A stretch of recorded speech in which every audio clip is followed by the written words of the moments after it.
क्या आपने कभी सोचा है कि सच्चा दान क्या होता है? क्या वह जो किसी को कुछ दे दे या वह जो खुद को ही अर्पित कर दे? इतिहास में 3 ऐसे राजा हुए जिनका नाम समय की रेत पर नहीं, आत्मा की शिला पर लिखा गया। कर्ण, राजा हरिश्चंद्र और बोली, राजा शिव। 3 युग, 3 किरदार पर एक ही संदेश, त्याग ही सच्चा दान है। इस कहानी में हम जानेंगे कि दान केवल हाथ से नहीं, दिल से किया जाता है। कर्ण ने मृत्यु के समय भी हाथ खाली नहीं लौटाया।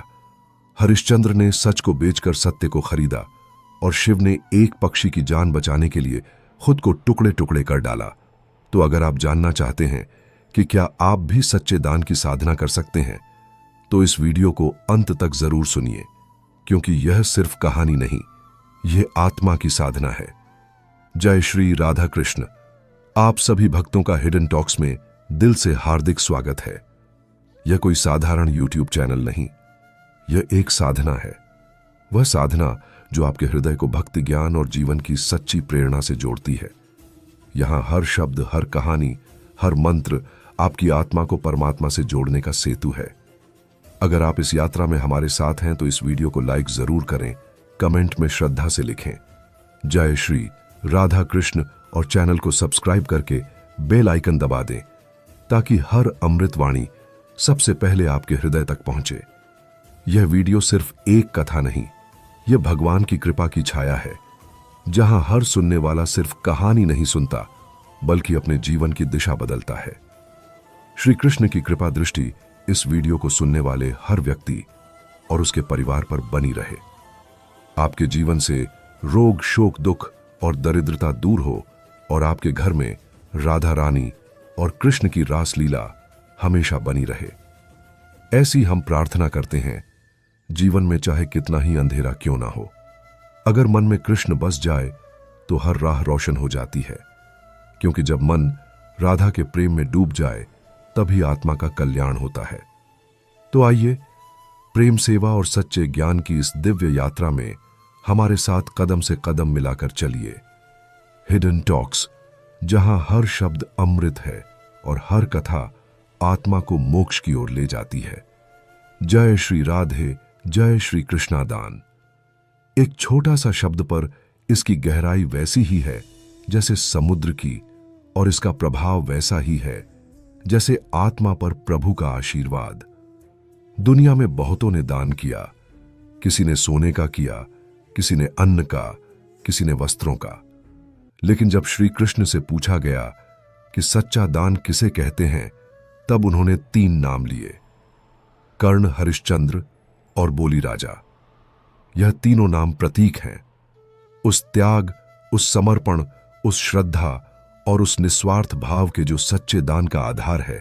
कृष्ण बोले, हे अर्जुन, जब तू युद्ध भूमि में खड़ा है, जब तुझे धर्म और अधर्म का निर्णय लेना कठिन हो रहा है, तब जान ले कि जो कुछ तू त्यागता है बिना किसी अपेक्षा के, वही तुझे सच्चा बनाता है।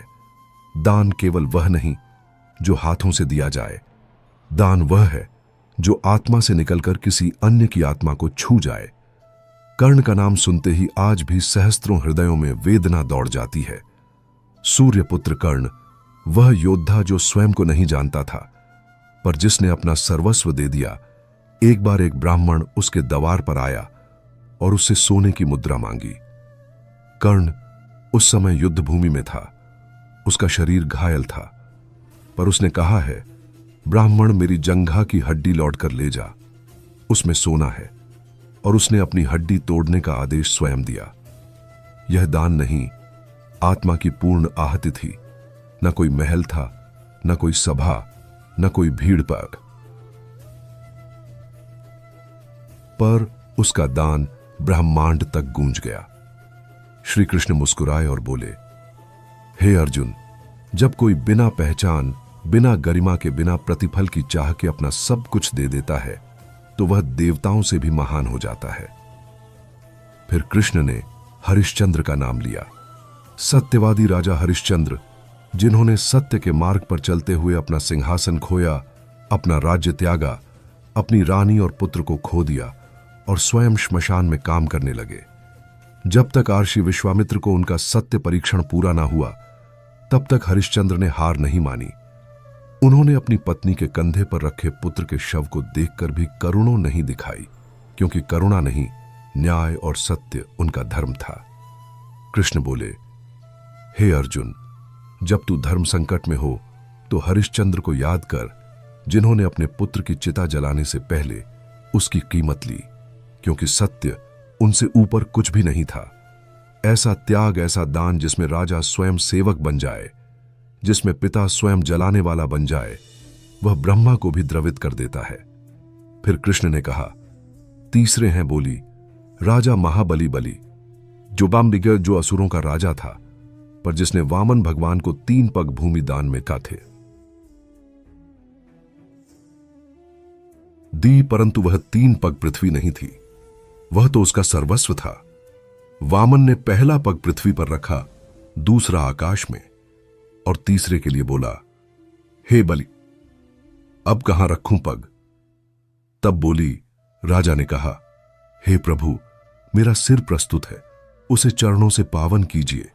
यह दान केवल भूमि का नहीं था, यह अहंकार का दान था, यह स्वामीपना छोड़ने का दान था।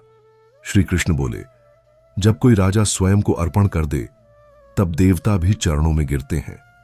है मानव, तू सोचता है दान वह है जो तुझे बचा हुआ है, पर श्री कृष्ण कहते कहते हैं, सच्चा दान वह है जो तुझे प्रिय है, जो तुझसे जुड़ा है, जिसे त्यागते हुए तेरा हृदय कांप उठे, पर तू फिर भी त्याग दे, क्योंकि तुझे विश्वास हो कि प्रभु की इच्छा इससे पूर्ण होगी। कृष्ण बोले, एक बार एक स्त्री आई थी। वृंदावन में वह अत्यंत निर्धन थी। उसके पास कुछ भी नहीं था, केवल एक मुट्ठी चावल थे। उसने प्रभु को वो चावल भेंट किए। द्वारिकाधीश ने मुस्कुराकर वह चावल खा ली और बोले, आज मैं सबसे धनी हो गया, क्योंकि उस स्त्री ने अपने बच्चों का भोजन मुझे दिया। वह सच्चा दान था। दान वह नहीं जो भीड़ में दिखाया जाए, दान वह है जो चुपचाप अंतःकरण से आंसुओं के साथ श्रद्धा से दिया जाए। अर्जुन, तू रणभूमि में खड़ा है और सोचता है कि किसका त्याग बड़ा है, तो जान ले, जो अपना सर्वस्व बिना शोर के दे दे, वह कर्ण है। जो न्याय के लिए अपना परिवार खो दे, वह हरिश्चंद्र है। जो स्वयं को प्रभु को अर्पण कर दे, वह बोली राजा है। कृष्ण बोले, आज के युग में लोग दान करते हैं, नाम के लिए, विज्ञापन के लिए, मंदिरों में बोर्ड पर नाम लिखवाने के लिए, फोटो खिंचवाने के लिए, पर क्या वह दान है? नहीं अर्जुन, वह व्यापार है। सच्चा दान वह है जो गुप्त हो, मौन हो, और जिसका फल केवल प्रभु को झा।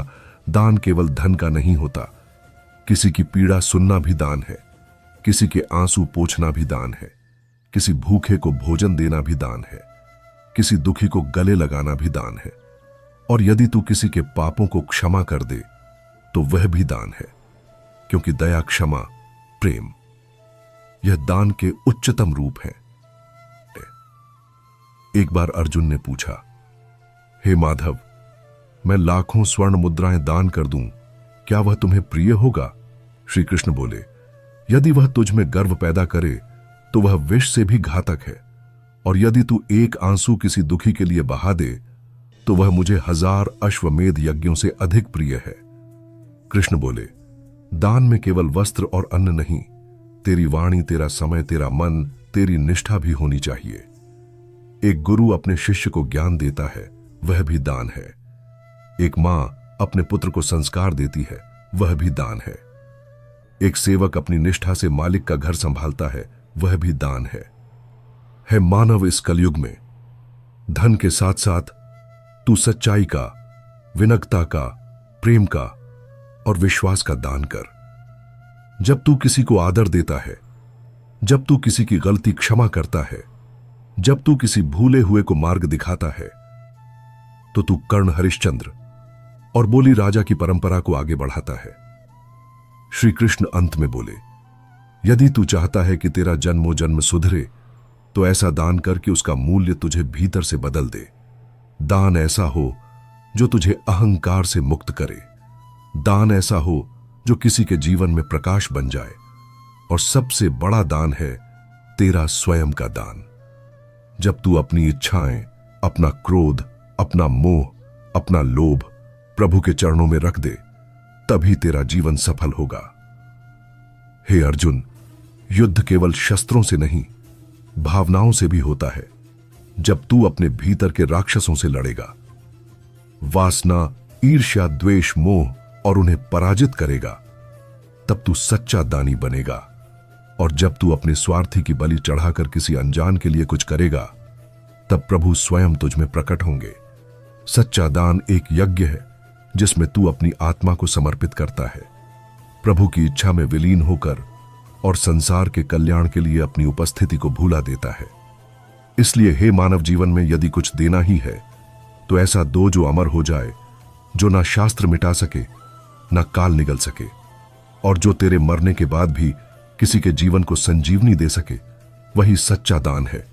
वही कर्ण, हरिश्चंद्र और बोली राजा की आत्मा है, और वही श्री कृष्ण का मार्ग है। श्री कृष्ण ने अपनी वाणी को विराम नहीं दिया।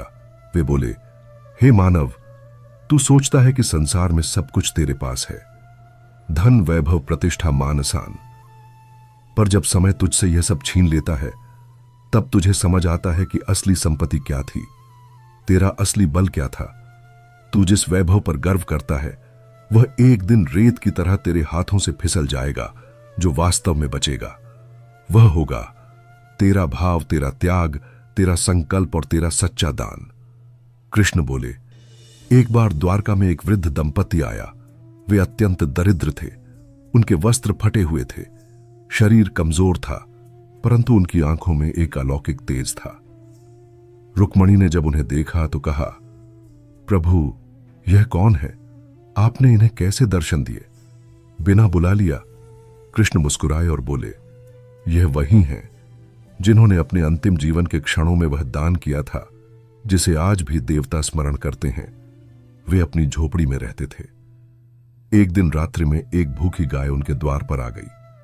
वृद्धा ने कहा, हमारे पास तो केवल एक मुट्ठी जौ है, वही अंतिम भोजन है, पर क्या करें, यह गाय मेरी मां जैसी लग रही है। वदद ने कहा, जो मां के समान है उसे भूखा नहीं भेज सकते, और उन्होंने वह अंतिम अन्न उस गाय को खिला दिया।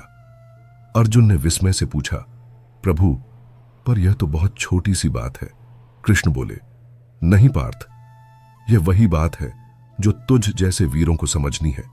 एक शस्त्र धारण करने वाला वीर वही होता है जो पहले करुणा में वीर हो, त्याग में वीर हो, दान में वीर हो, क्योंकि जो अपने सुख को छोड़कर दूसरे को दे वही युद्ध में भी महान बनता है। फिर कृष्ण ने एक गढ़ रहस्य बताया। उन्होंने कहा, अर्जुन, दान केवल इस लोक की यात्रा नहीं बदलता, यह परलोक की गति भी निर्धारित करता है। जब आत्मा मृत्यु के बाद यमलोक की ओर जाती है, तब उसके साथ केवल 3 वस्तुएं जाती हैं, उसके कर्म, उसके संस्कार और उसका दान। वहां ना तेरा पुत्र होता है, ना तेरा धन, ना तेरे भवन, ना तेरे मुकुट। वहां केवल तेरी अंतरात्मा होती है, और वह आकलन करती है तूने किसे दिया और किस भाव से दिया। जब युधिष्ठिर ने राजसूय यज्ञ किया तो सब राजाओं ने भेंट दी, पर श्री कृष्ण चुपचाप बैठे रहे। सहदेव ने पूछा, प्रभु, आप कुछ बोलते क्यों नहीं? कृष्ण बोले, सबने सोना, रत्न, हाथी, घोड़े दिए, पर किसी ने अपना अहंकार नहीं छोड़ा। यदि कोई राजा अपने अभिमान का दान करता तो मैं उसे अपना मान लेता। सच्चे दान में 3 तत्व होते हैं। पहला है भावना। यदि तू किसी को देखकर दया से नहीं बल्कि सम्मान से दान करता है तो तू सच्चा दानी है। दूसरा है समर्पण।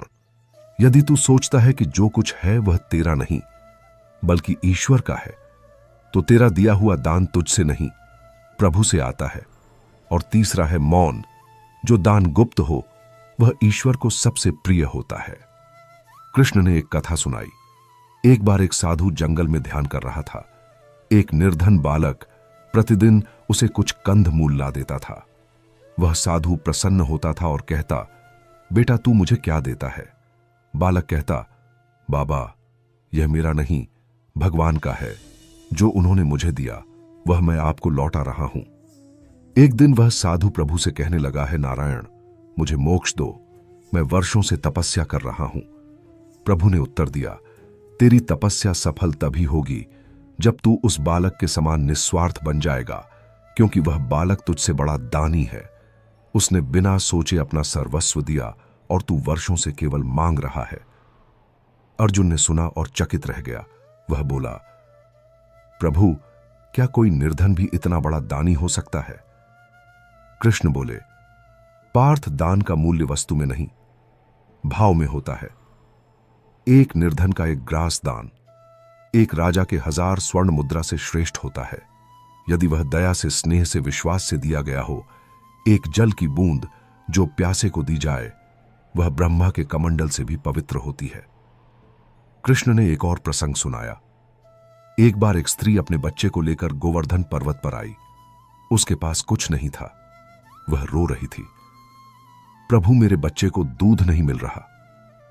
कृष्ण ने अपनी मुरली छोड़कर कहा, बेटी, क्या तू अपने आंसू मुझे दे सकती है? वह स्त्री हैरान हुई। कृष्ण बोले, जब तू अपने दुख को प्रभु के सामने समर्पित कर देती है, वह भी दान है। और जो व्यक्ति अपने सुख को भी प्रभु को अर्पण कर दे, वह बोलो राजा बन जाता है।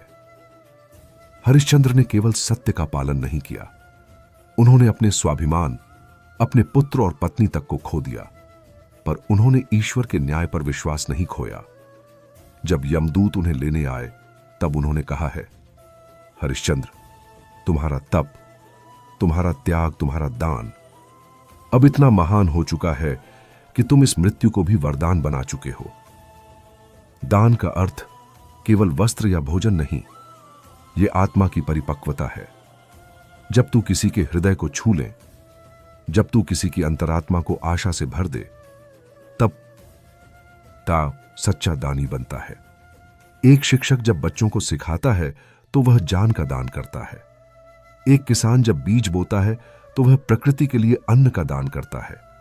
एक सैनिक जब देश के लिए अपने प्राण देता है तो वह सबसे पावन दान करता है। कृष्ण बोले, दान के बिना जीवन सूखा है।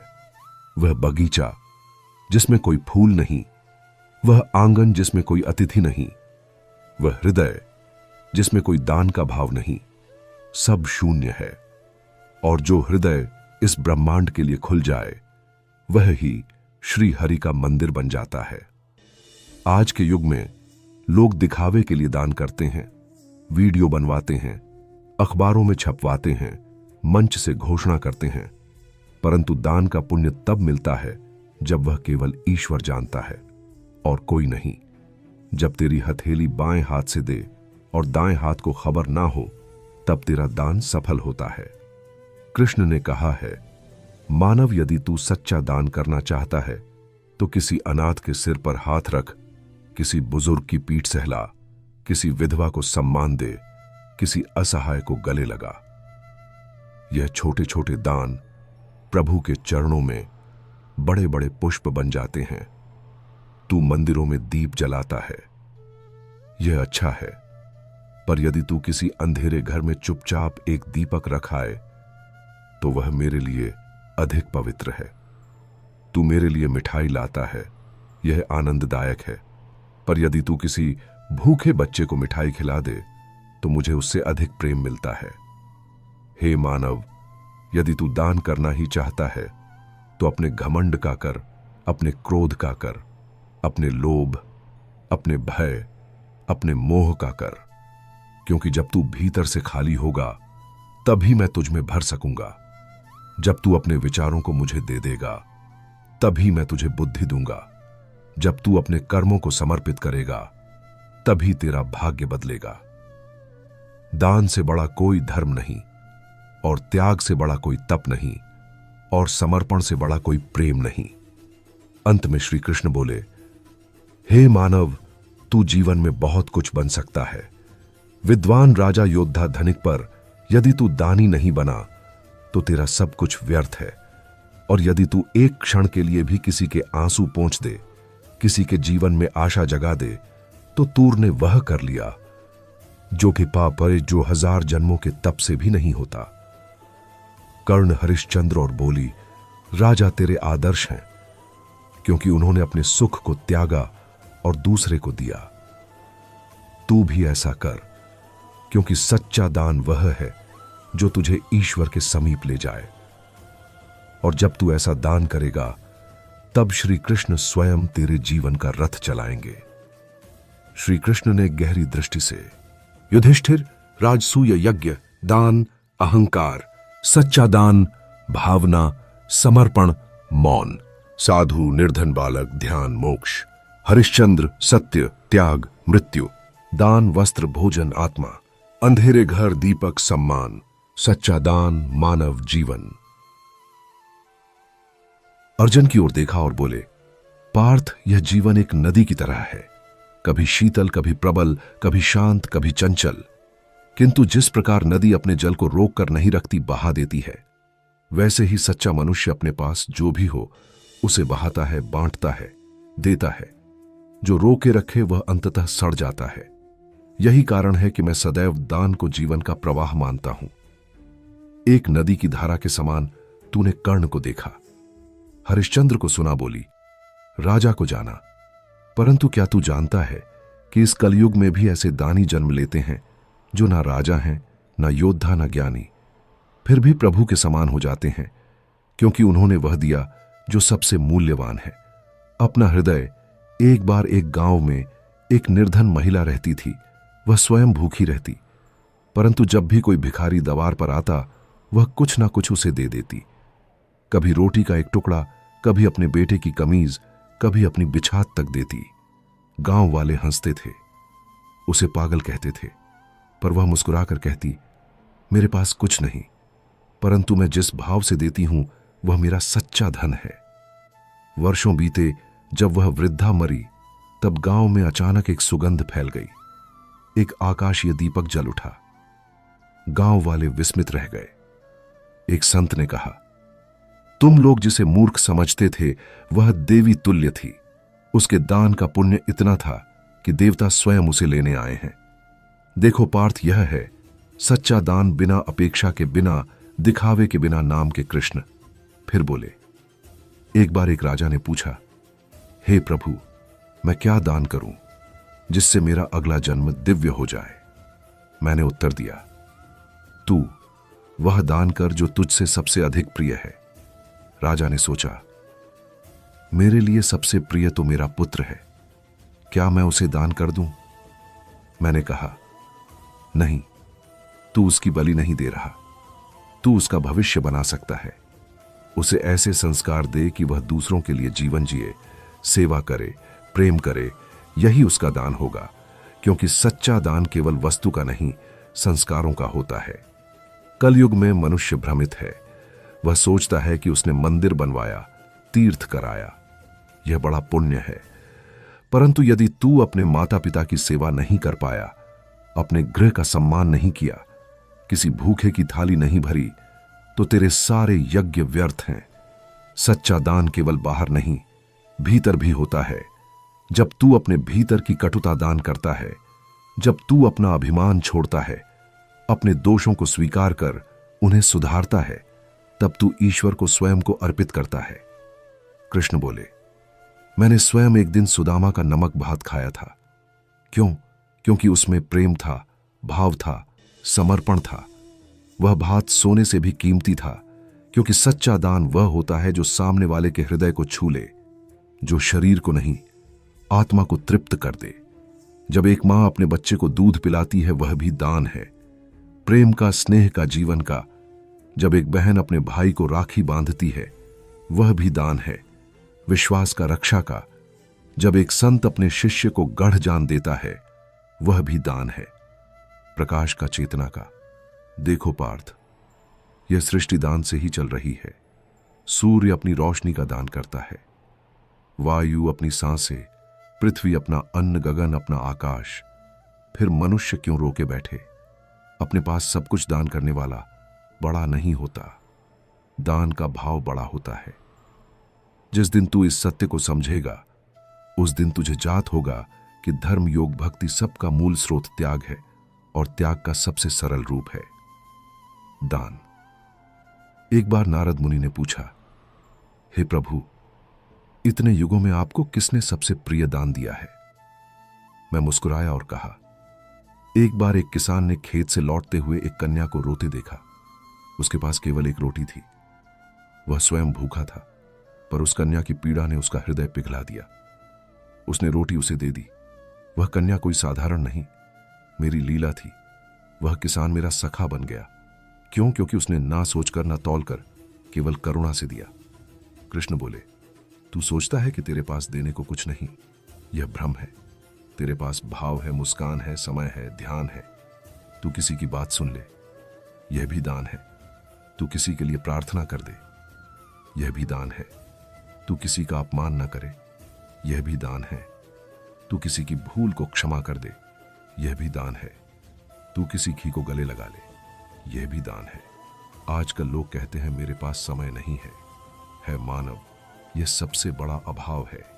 यदि तू समय नहीं दे सकता किसी को, तो तेरा प्रेम झूठा है, तेरा धर्म अधूरा है और तेरा जीवन रीत है। क्योंकि सच्चा दान है अपने समय को दूसरों के हित में लगाना। जो समय तू अपनों के लिए देता है वह ईश्वर को ही देता है। कर्ण ने अपने कवच और कुंडल दिए, जन्मजात दिव्य रक्षा कवच। क्यों? क्योंकि वह जानता था कि सत्य का पथ कठिन है, पर उससे विचलित नहीं होना है। हरिश्चंद्र ने अपना राज्य छोड़ दिया, पत्नी और पुत्र से बिछड़ गए, फिर भी सत्य का मार्ग नहीं छोड़ा और बोली, राजा ने अपने शरीर को भी सत्य वचन के लिए दान कर दिया, यही आत्मदान है। कृष्ण ने गहराई से कहा, पार्थ, जब तू दूसरों को देना प्रारंभ करता है तो ब्रह्मांड तुझ में भरना प्रारंभ करता है। जो देता है वही प्राप्त करता है, जो रोशनी फैलाता है उसके जीवन में कभी अंधेरा नहीं रहता। जो सच्चे भाव से दूसरों की सेवा करता है ईश्वर उसके हाथों से अपने ही कार्य कराता है। दान में 3 दोष नहीं होने चाहिए, अपेक्षा, घमंड और अहंकार। यदि तू देता है और बदले में प्रशंसा चाहता है तो वह व्यापार है।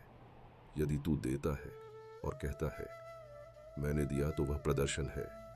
यदि तू देता है और सोचता है मैं बड़ा हूं तो वह अभिमान है। और यदि तू देता है और भूल जाता है तभी वह सच्चा दान कहलाता है। पार्थ, यह जीवन बहुत छोटा है, ना जाने कब कौन सा क्षण अंतिम हो जाए, इसलिए जो भी देना है प्रेम से दो। जो भी बोलना है सत्य से बोलो, जो भी करना है सेवा के भाव से करो, क्योंकि अंत में वही शेष रह जाएगा। श्री कृष्ण ने आंखें बंद की और शांत स्वर में कहा, इस संसार में केवल 3 वस्तुएं अमर होती हैं, प्रेम, त्याग और दान। बाकी सब नश्वर हैं। जो इसे जान लेता है वह अमृतत्व को छू लेता है मानव, यदि तू चाहता है कि प्रभु तुझसे प्रेम करें तो तू उन लोगों से प्रेम कर जो तुझसे कमजोर हैं। यदि तू चाहता है कि ईश्वर तुझसे बात करें तो तू उन लोगों की सुन जो समाज में अनसुने रह जाते हैं।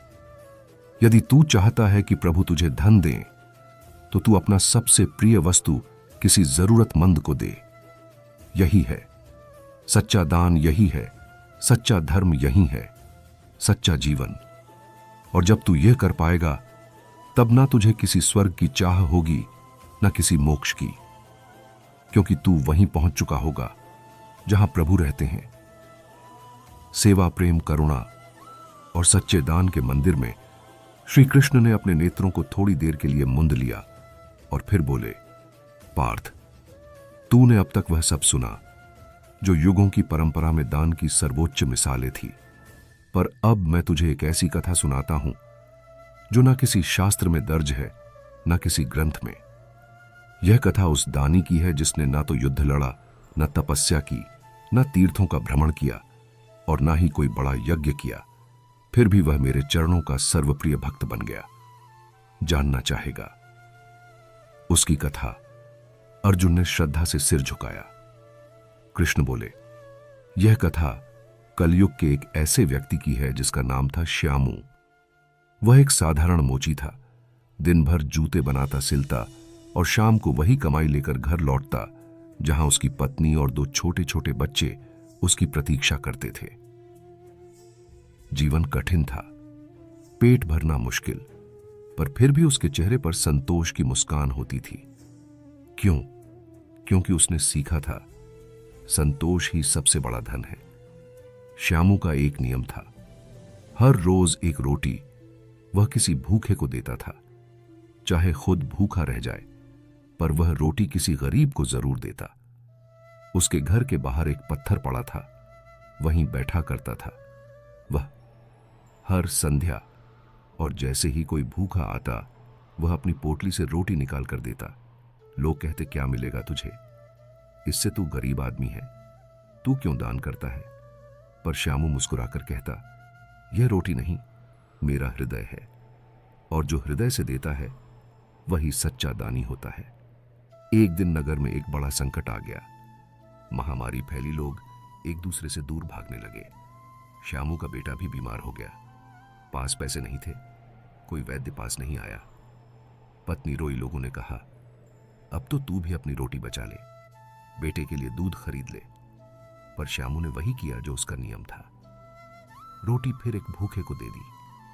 उस रात श्यामू ने मेरे नाम की प्रार्थना करते हुए आकाश की ओर देखा और कहा, हे प्रभु, मेरे पास देने को कुछ नहीं बचा, पर मेरी प्रार्थना सच्ची है, मेरे पुत्र कर का जीवन दे दो।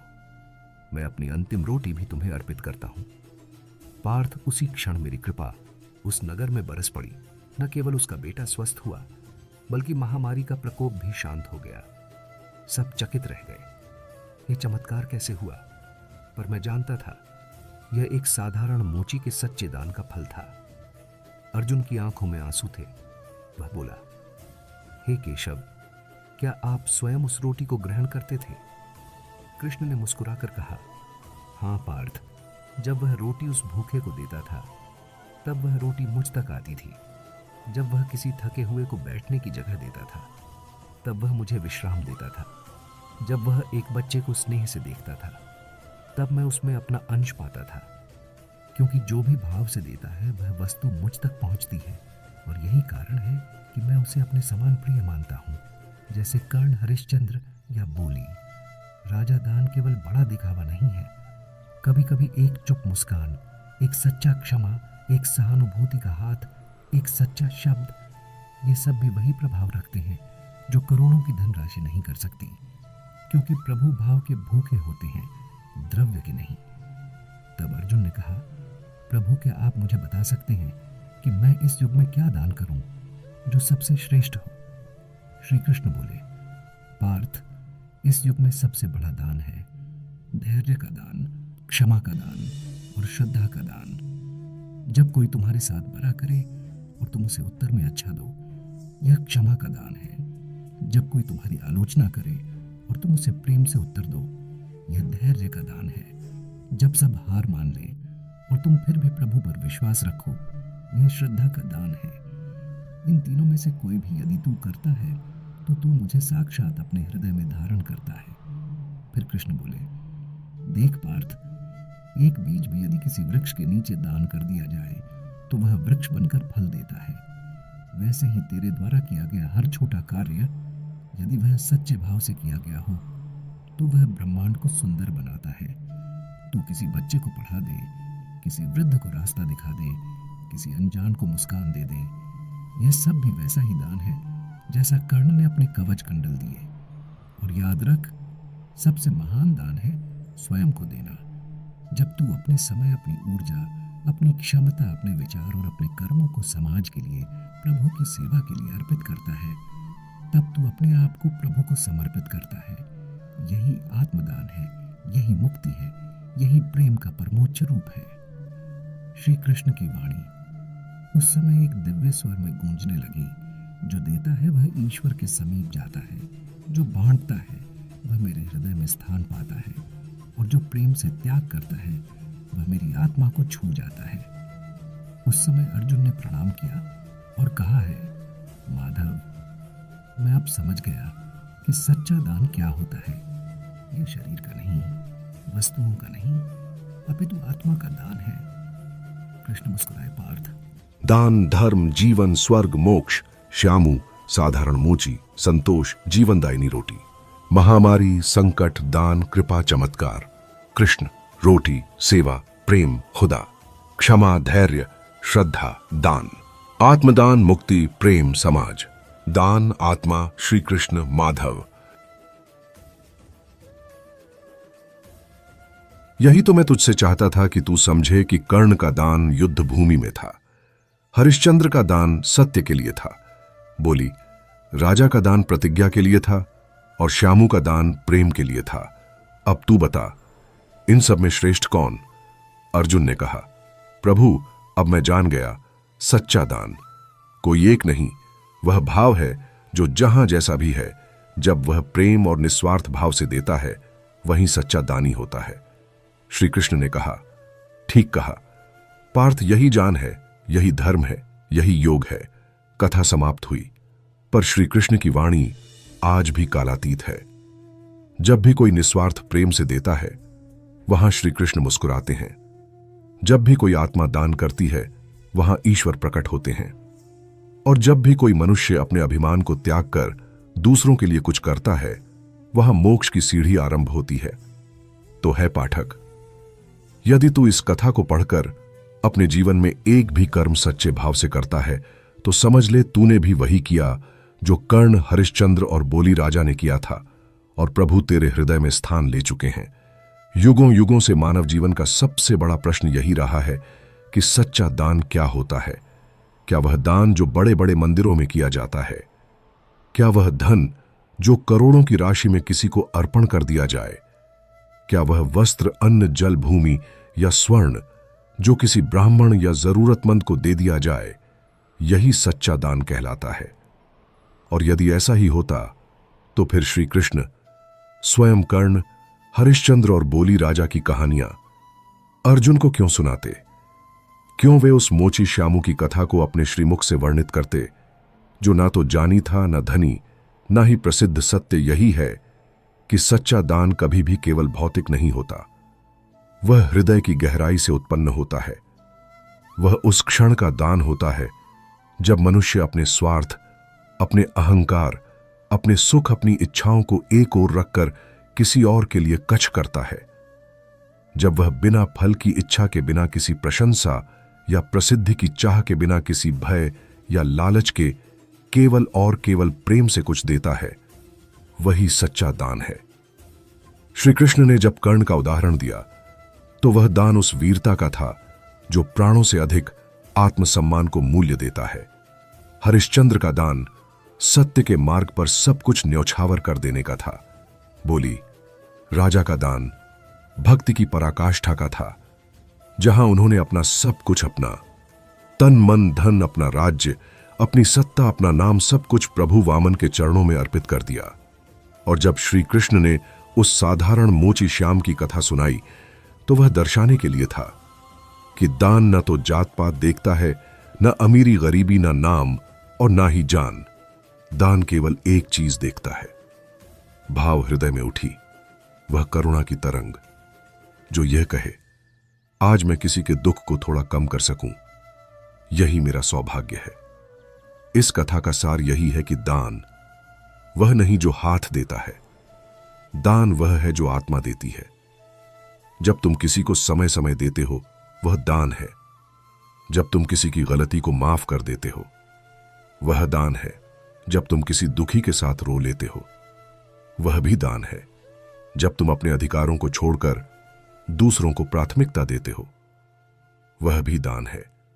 जब तुम अपने बच्चों को अच्छा संस्कार देते हो, वह भी भाव का दान है। जब तुम अपने माता पिता की सेवा करते हो, वह भी परंपरा का दान है। जब तुम अपनी वाणी से किसी के हृदय को शीतल कर देते हो, वह भी शुभ वचन का दान है। कृष्ण का यह उपदेश हमें बताता है कि जीवन में सबसे महत्वपूर्ण वही क्षण होते हैं जब हम स्वयं को किसी के लिए छोटा बना पाते हैं। वह पल जब हमारा मैं तू में परिवर्तित हो जाता है, वही मोक्ष का आरंभ है। दान का मर्म किसी गीता के श्लोक में नहीं, किसी वेद के मंत्र में नहीं, किसी तीर्थ के जल में नहीं, वह उस एक श्वास में है जो किसी और के लिए की जाए। वह उस एक रोटी में है जो किसी भूखे के मुख में पहुंचाई जाए। वह उस एक स्पर्श में है जो किसी टूटे हुए मन को जोड़ दे। इस कथा का समापन इसी दिव्य सत्य पर होता है कि सच्चा दान केवल देना नहीं होता, वह त्याग भी होता है, सेवा भी होता है और सबसे बढ़कर प्रेम भी होता है। जब तक इस सृष्टि में कोई एक आत्मा भी निस्वार्थ होकर किसी के दुख को हरने का प्रयास करेगी, तब तक धर्म जीवित रहेगा, तब तक प्रभु के चरणों में मनुष्य का स्थान बना रहेगा। कर्ण की तरह जीवन की सबसे कठिन घड़ी में भी देना, हरिश्चंद्र की तरह सत्य के लिए सब कुछ खो देना, बोली राजा की तरह भगवान को सब कुछ अर्पण कर देना और श्यामू की तरह हर दिन प्रेम से एक रोटी बांटना, यही 4 युगों के 4 सच्चे दानों की पराकाष्ठा है। और जब यह चारों गुण किसी एक हृदय में मिल जाते हैं, तब वहां प्रभु स्वयं प्रकट होते हैं। न तो वैदिक यज्ञ की अग्नि की आवश्यकता रहती है, न तीर्थों की यात्रा, न जप, न तप, केवल और केवल निष्काम प्रेम और त्याग। यही वह अलौकिक सत्य है जिसे से श्री कृष्ण ने अर्जुन को सुनाया और आज आपको भी स्मरण कराया है। मानव, यदि तू इस संसार में कुछ भी छोड़कर जा सकता है तो उसे छोड़ जो तुझसे मोह में बांधता है, और उसे अपना ले जो तुझे प्रभु के समीप लाता है। वह है प्रेम का दान, आत्मा का दान और सेवा का दान। यही सर्वोच्च है, यही मोक्ष है, यही जीवन की पूर्णता है, यही श्री कृष्ण की वाणी का सार है। सृष्टि के प्रारंभ से ही मनुष्य और उसके कर्मों की यात्रा दान और त्याग की परिभाषा गढ़ती रही है। 4 युगों में बंटी यह मानव जाति समय के साथ बदलती रही, परंतु कुछ मूल्य ऐसे थे जो हर युग में अमर रहे, जिनमें से एक था त्याग। यही त्याग जब दान के रूप में प्रस्तुत होता है, तब वह केवल वस्त्र, अन्न या धन का आदान प्रदान नहीं होता, वह आत्मा की परिपक्वता का परिचायक बनता। कर्ण, हरिश्चंद्र, बोली राजा, मोची श्यामू। दान, भाव, करुणा, सच्चा दान, सेवा, प्रेम है। इसी गढ़ भाव को समझने के लिए आज हम यात्रा करेंगे 3 युगों में, जहां 3 महापुरुषों ने 3 अलग अलग दान किए, परंतु अंत में संदेश एक ही था, त्याग ही सच्चा दान है। सत्य युग, जिसे सत्वगुण की प्रधानता का युग कहा गया, जहां सत्य, तप और ज्ञान का राज्य था। देवता और असुरों के बीच उस समय युद्ध चरम पर था। असुरों ने अपनी क्रूरता से त्रिलोक को भयभीत कर रखा था। देवराज इंद्र सहित सारे देवता चिंतित थे कि असुरों को कैसे रोका जाए।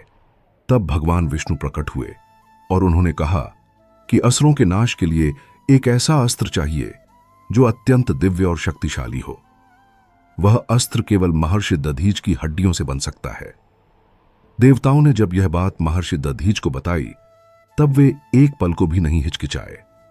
उन्होंने मुस्कुराकर कहा, यदि मेरे शरीर के त्याग से सृष्टि की रक्षा होती है, तो यह अवसर मेरे लिए गौरव की बात है।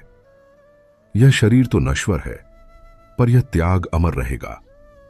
उन्होंने समाधि ली, प्राण त्यागे और उनके अस्थियों से बना वज्र अस्त्र असुरों के नाश का कारण बना। इस कथा ने यह स्पष्ट कर दिया कि दान केवल किसी वस्तु का ही नहीं होला।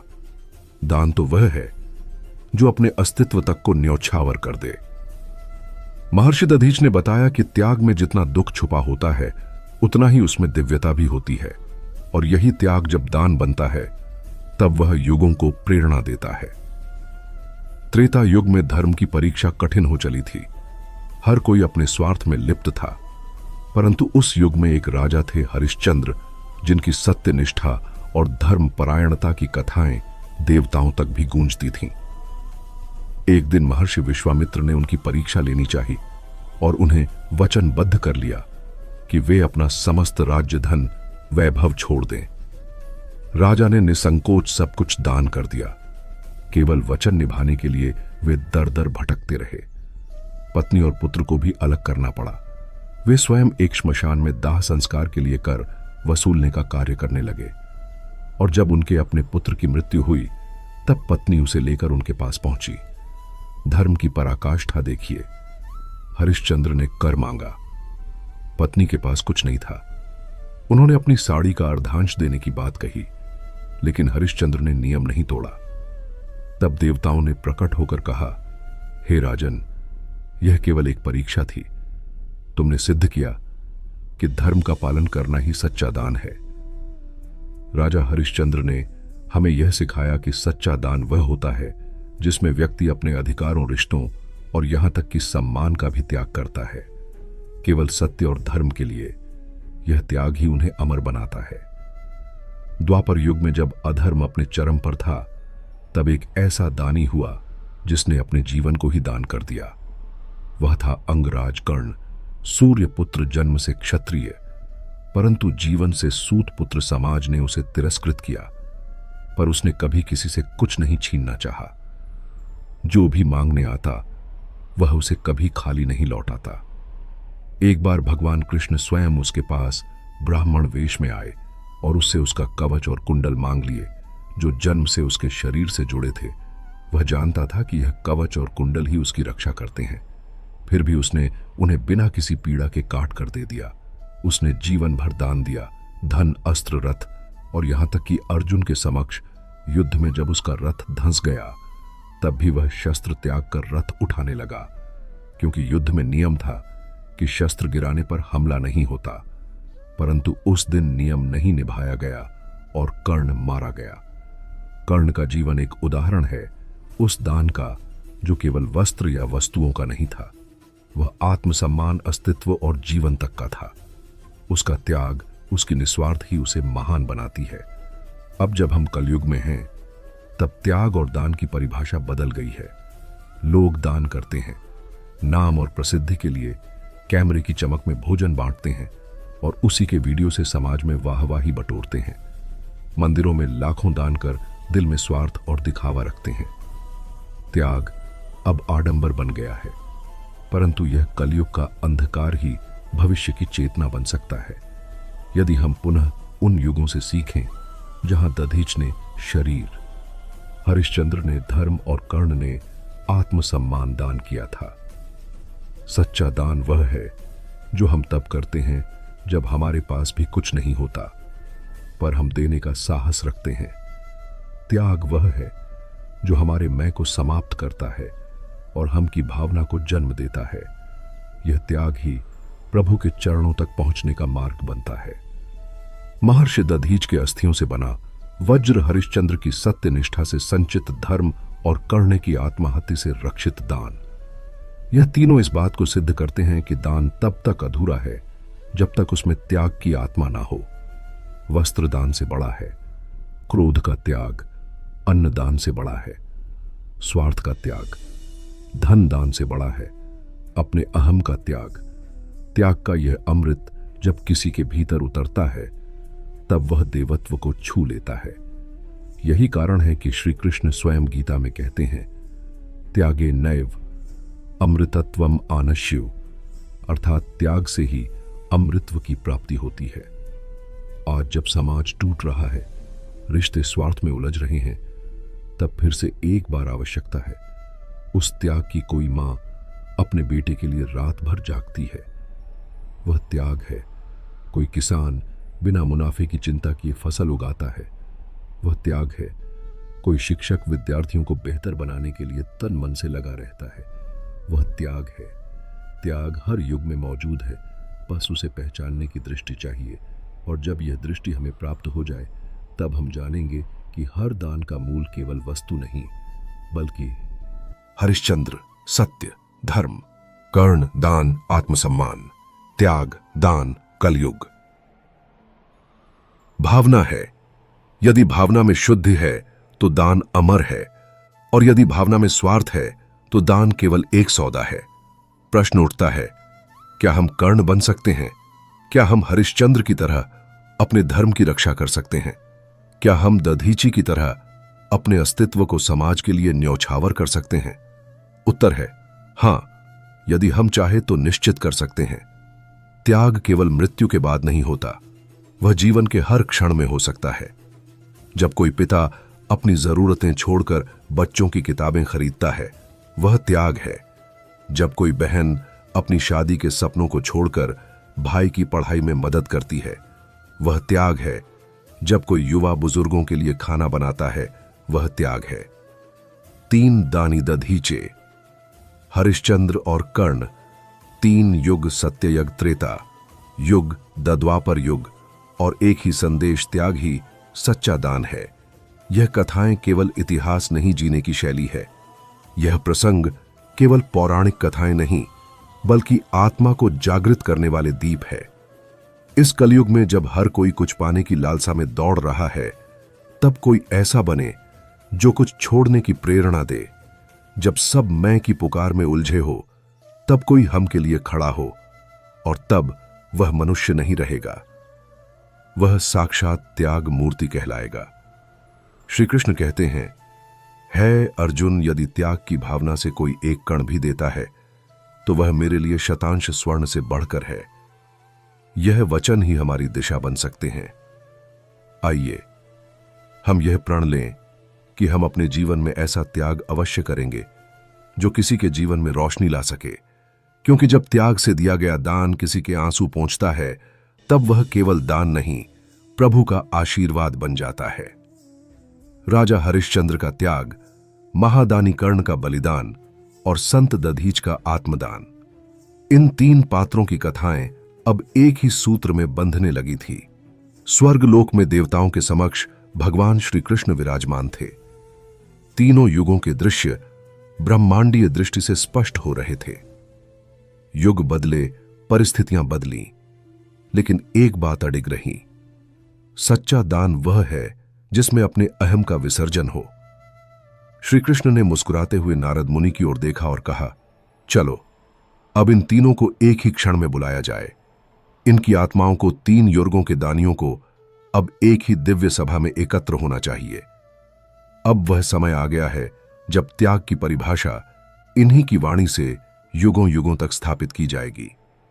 श्री कृष्ण ने अपनी मुल्ली को अधरों पर रखा और मधुर स्वर में एक दिव्य तान छेड़ दी।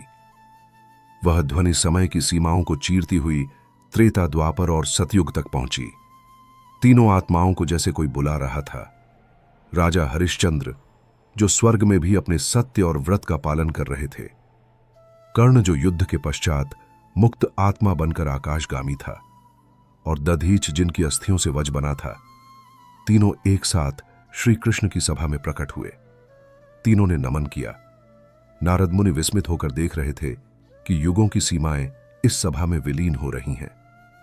श्री कृष्ण बोले, हे हरिश्चंद्र, हे कर्ण, हे दधीच, तुम्हारी कथाएं युगों से मानवता को प्रेरित करती रही हैं, किंतु आज मैं तुमसे एक प्रश्न पूछता हूं, दान क्या है और सच्चा दान किसे कहेंगे? पहले बोले संत दधीच। उनका स्वर शांत था। प्रभु, जब इंद्र ने आकर कहा कि मेरी अस्थियों से वज्र बनाना है, तब मन में क्षण भर संदेह नहीं आया। मैंने कहा, यह शरीर, यह अस्थि, यह प्राण यदि किसी की रक्षा के लिए त्यागे जाएं, तो वही मेरा धर्म है। मेरे लिए दान वह था जिसमें मैंने अपना शरीर देकर कोई तपस्या नहीं की, बल्कि स्वयं को माया के बंधन से मुक्त किया। मैंने पाया नहीं, खोया नहीं, बस समर्पित कर दिया। फिर बोले, कर्ण, उनके स्वभाव में विनम्रता थी जो युद्धों से तप कर जन्मी थी। प्रभु, मैंने बचपन से लेकर मृत्यु तक बिना यह सोचे कि पात्र कौन है, हर मांगने वाले को दिया।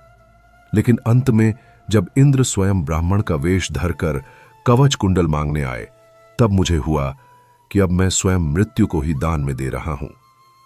उस क्षण में मैंने जाना कि सच्चा दान वह नहीं जो बचा हुआ है, बल्कि वह है जो मेरे लिए प्राण के समान मूल्यवान है। जिसे देने से जीवन में एक बार हिचक उठती है, वही वास्तविक दान है। राजा हरिश्चंद्र ने गहरी श्वास ली और बोले, प्रभु, मैंने सब कुछ त्याग दिया, राज्य, पुत्र, पत्नी, यहां तक कि अपना नाम तक। मैं श्मशान में काम करता रहा, केवल सत्य की रक्षा के लिए। मेरे लिए दान सत्य का था। मैंने लोभ, मोह, भय, अपमान सबका त्याग किया। मुझे नहीं लगता मैंने दान दिया। मैंने तो अपने ही भीतर से उस झूठ को निकाल फेंका जो व्यक्ति को स्वयं से दूर कर देता है। इसलिए मेरे लिए त्याग ही सबसे बड़ा दान था। अपने भीतर की ममता का, परिजन के मोह का, और अंततः उस मान का जो ऐश है मैं राजा हूं कहता है। तीनों की बात सुनकर सभा मौन हो गई। श्री कृष्ण की आंखें बंद थीं, जैसे उन्होंने एक गहरा शल्य अनुभव किया हो। फिर उन्होंने धौरे से आंखें खोलीं और बोले, तीनों युगों के तीन महान दानी, तुमने साक्षात यह सिद्ध किया है कि दान केवल वस्तु नहीं, विचार नहीं, दिखावा नहीं, यह एक आत्मिक विसर्जन है। जिस क्षण मनुष्य स्वयं को देने को तैयार होता है, उस क्षण ही वह दैवत्व को प्राप्त करता है। हरिश्चंद्र का सत्यकर्ण का समर्पण और दधीचे का बलिदान, तीनों एक ही आत्मा के तीन रूप हैं। यह आत्मा वही है जो मानव को भगवान बनाती है। नारद मुनि ने विनम्र होकर पूछा, प्रभु, क्या यही संदेश कलयुग के लोगों के लिए पर्याप्त है? श्री कृष्ण बोले, कलयुग में लोग दान करेंगे, लेकिन दिखावे के लिए वे मंदिर बनाएंगे, लेकिन सेवा नहीं करेंगे। वे ग्रंथ पढ़ेंगे, लेकिन जीवन नहीं बदलेंगे। उन्हें यह समझाना होगा कि त्याग ही सच्चा दान है। किसी भूखे को भोजन देना तब तक दान नहीं है जब तक मन में पे थे। करुणा ना हो किसी गरीब को वस्त्र देना तब तक पुण्य नहीं जब तक अहंकार न छूटे। दान तब पूर्ण होता है जब देने वाला स्वयं को दे देता है। उसका मन, उसका मोह, उसका स्वार्थ। सभा के आकाश में एक प्रकाश फैलने लगा। तीनों दानियों के स्वर अब एक साथ गूंजने लगे। सच्चा दान वह है जिसमें देने वाला भी नहीं बचता, केवल सेवा बचती है, केवल ईश्वर की स्मृति बचती है। श्री कृष्ण मुस्कुराए। अब यह संदेश पृथ्वी तक पहुंचना चाहिए। समय रेखा को मोड़कर इस सत्य को कलयुग के हृदय में उतारना होगा। अब मैं वह कथा आरंभ करता हूं जिसमें एक ही समय में हर युग का ज्ञान प्रवाहित होगा। कथा का नाम होगा तीन दानी, तीन युग, एक संदेश। और उसी क्षण से आरंभ हुई एक दिव्य कथा, एक नई यात्रा जिसमें तीन जीवनों की तपस्या समाहित थी। और श्री कृष्ण की मुरली की ध्वनि हर जीवात्मा के अंतर्मन में गूंजने लगी। वहां एक ही वाक्य लिखा था, त्याग ही सच्चा दान है। कलयुग के अंधकारमय समय में, जहां दिखावे की पूजा, स्वार्थ का व्यापार और लोभ का साम्राज्य फैलता जा रहा था, एक छोटे से गांव में एक निर्धन युवक जन्मा। नाम था आरव। माता पिता की मृत्यु बचपन में ही हो गई थी। गांव वालों ने थोड़ी सहायता की, लेकिन ज्यादातर ने उसे एक बोझ ही समझा। वह खेतों में काम करता, कभी मंदिर में झाड़ू लगाता, कभी कुएं से पानी भरता, परंतु किसी ने भी उसे अपनाने की भावना से कुछ नहीं दिया। आरव बड़ा हुआ। उसका मन अक्सर आकाश की ओर उठता। वह एक प्रश्न बार बार सोचता, क्या दान केवल अमीरों का कार्य है? क्या मेरे जैसा गरीब कुछ नहीं दे सकता? उसकी आंखें आंसुओं से भर जाती जब वह देखता कि लोग मंदिरों में हजारों रुपए चढ़ाते हैं, पर मंदिर के बाहर बैठी एक वृद्धा को रोटी तक नहीं देते। एक दिन गांव में एक प्रवचनकर्ता आया। उसने तीन महान दानियों की कथा सुनाई। राजा हरिश्चंद्र, महादानी कर्ण और संत दधीच की आरव मंत्र मुग्ध हो गया। वह उस रात सो नहीं सका। एक और वह सोचता, कर्ण ने कवच कुंडल दिए, हरिश्चंद्र ने सब कुछ छोड़ दिया, दधीची ने अपनी हड्डियां तक दे दी, और मैं क्या कर सकता हूं? अगले दिन से वह बदला हुआ था। जो कुछ उसके पास था, समय, श्रम, प्रेम, उसने बांटना शुरू किया। मंदिर में जो प्रसाद बचता उसे गांव के बुजुर्गों में बांटता। खेतों में अकेली काम करती विधवा के लिए जल लाता। गांव के बच्चों को रात को अक्षर ज्ञान सिखाता। धीरे धीरे लोग उसके भीतर कुछ दिव्यता अनुभव करने लगे। एक दिन गांव में महामारी फैली। सब लोग अपने घरों में बंद हो गए। डॉक्टर नहीं थे, दवाएं नहीं थीं, पर आरव ही था जो सबकी सेवा में लगा रहा। किसी के लिए काढ़ा बनाकर लाया, किसी को अस्पताल पहुंचाया, किसी के बच्चों को मां बनकर खाना खिलाया। उसने अपनी थाली भी दूसरे को दे दी और कई बार खुद भूखा रहा। गांव वालों ने देखा यह दान है। फिर एक दिन वह बीमार पड़ा। महामारी उसे भी लग गई थी। शरीर तप रहा था, आंखें बुझ रही थीं, पर हृदय शांत था। उसी क्षण वह स्वप्न में एक दिव्य प्रकाश से घिर गया। श्री कृष्ण प्रकट हुए। उनके पीछे हरिश्चंद्र, कर्ण और दधीच खड़े थे। श्री कृष्ण ने मुस्कुराकर कहा, हे आरव, तुमने दान के सच्चे अर्थ को अपने जीवन में जिया है। तुम्हारे पास धन नहीं था, पर तुमने जो दिया वह अमूल्य था। स्वयं का त्याग। आरव ने प्रणाम किया। प्रभु, मैंने तो कुछ नहीं किया, मैंने बस वह किया जो सही लगा। श्री कृष्ण बोले, यही तो सत्य है। त्याग तब तक दान नहीं है जब तक वह स्वाभाविक ना हो। तुमने ना किसी को दिखाया, ना किसी से मांगा, ना ही नाम की इच्छा की। तुम्हारे त्याग ने अब यह दिखा दिया है कि दान गरीब नहीं, कृपालु करता है। तुम 3 युगों की उस परंपरा के अंतिम सूत्र हो जिसने यह सिद्ध किया कि दान वस्तु नहीं आवना है। तभी श्री कृष्ण ने अपनी मुरली उठाई और बोले, अब तुम जीवित नहीं, युगों की प्रेरणा बन चुके हो। तुम्हारी कथा भी अब 3 दानी, 3 युग, एक संदेश का अंतिम अध्याय है। तुम्हारे जीवन ने इस युग को यह दिखा दिया कि कलयुग में भी दीप जलाया जा सकता है। सुबह जब गांव वाले आए तो आरव का शरीर शांति से विश्राम कर रहा था।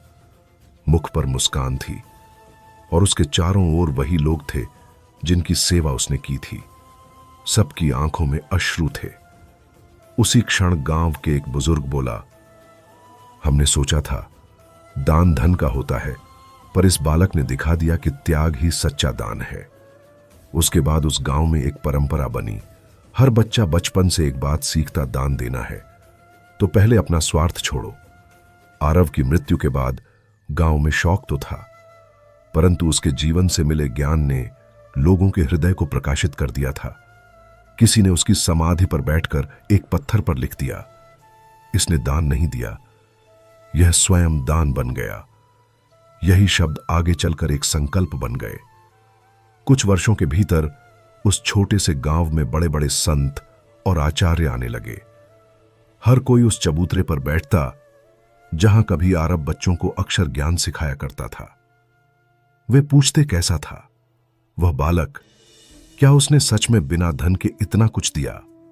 और जब गांव वाले उसकी सेवा और त्याग की गाथा सुनाते तो कई संत भाव विभोर होकर कहते, यह बालक स्वयं भगवान का अंश था, इसका जीवन ही एक उपनिषद है।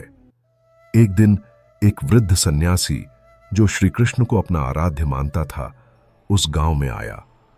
वह कई वर्षों से भारतवर्ष में घूम घूम कर त्याग, सेवा और दान पर ग्रंथ लिख रहा था, लेकिन उसे लगता था कि यथार्थ में ऐसा कोई मनुष्य नहीं है जो तीनों गुणों को एक साथ जी सके। जब उसने आरव की कथा सुनी तो वह विस्मित रह गया। वह दिन रात उस समाधि पर बैठा रहा और अंततः वहां एक ग्रंथ की रचना हुई।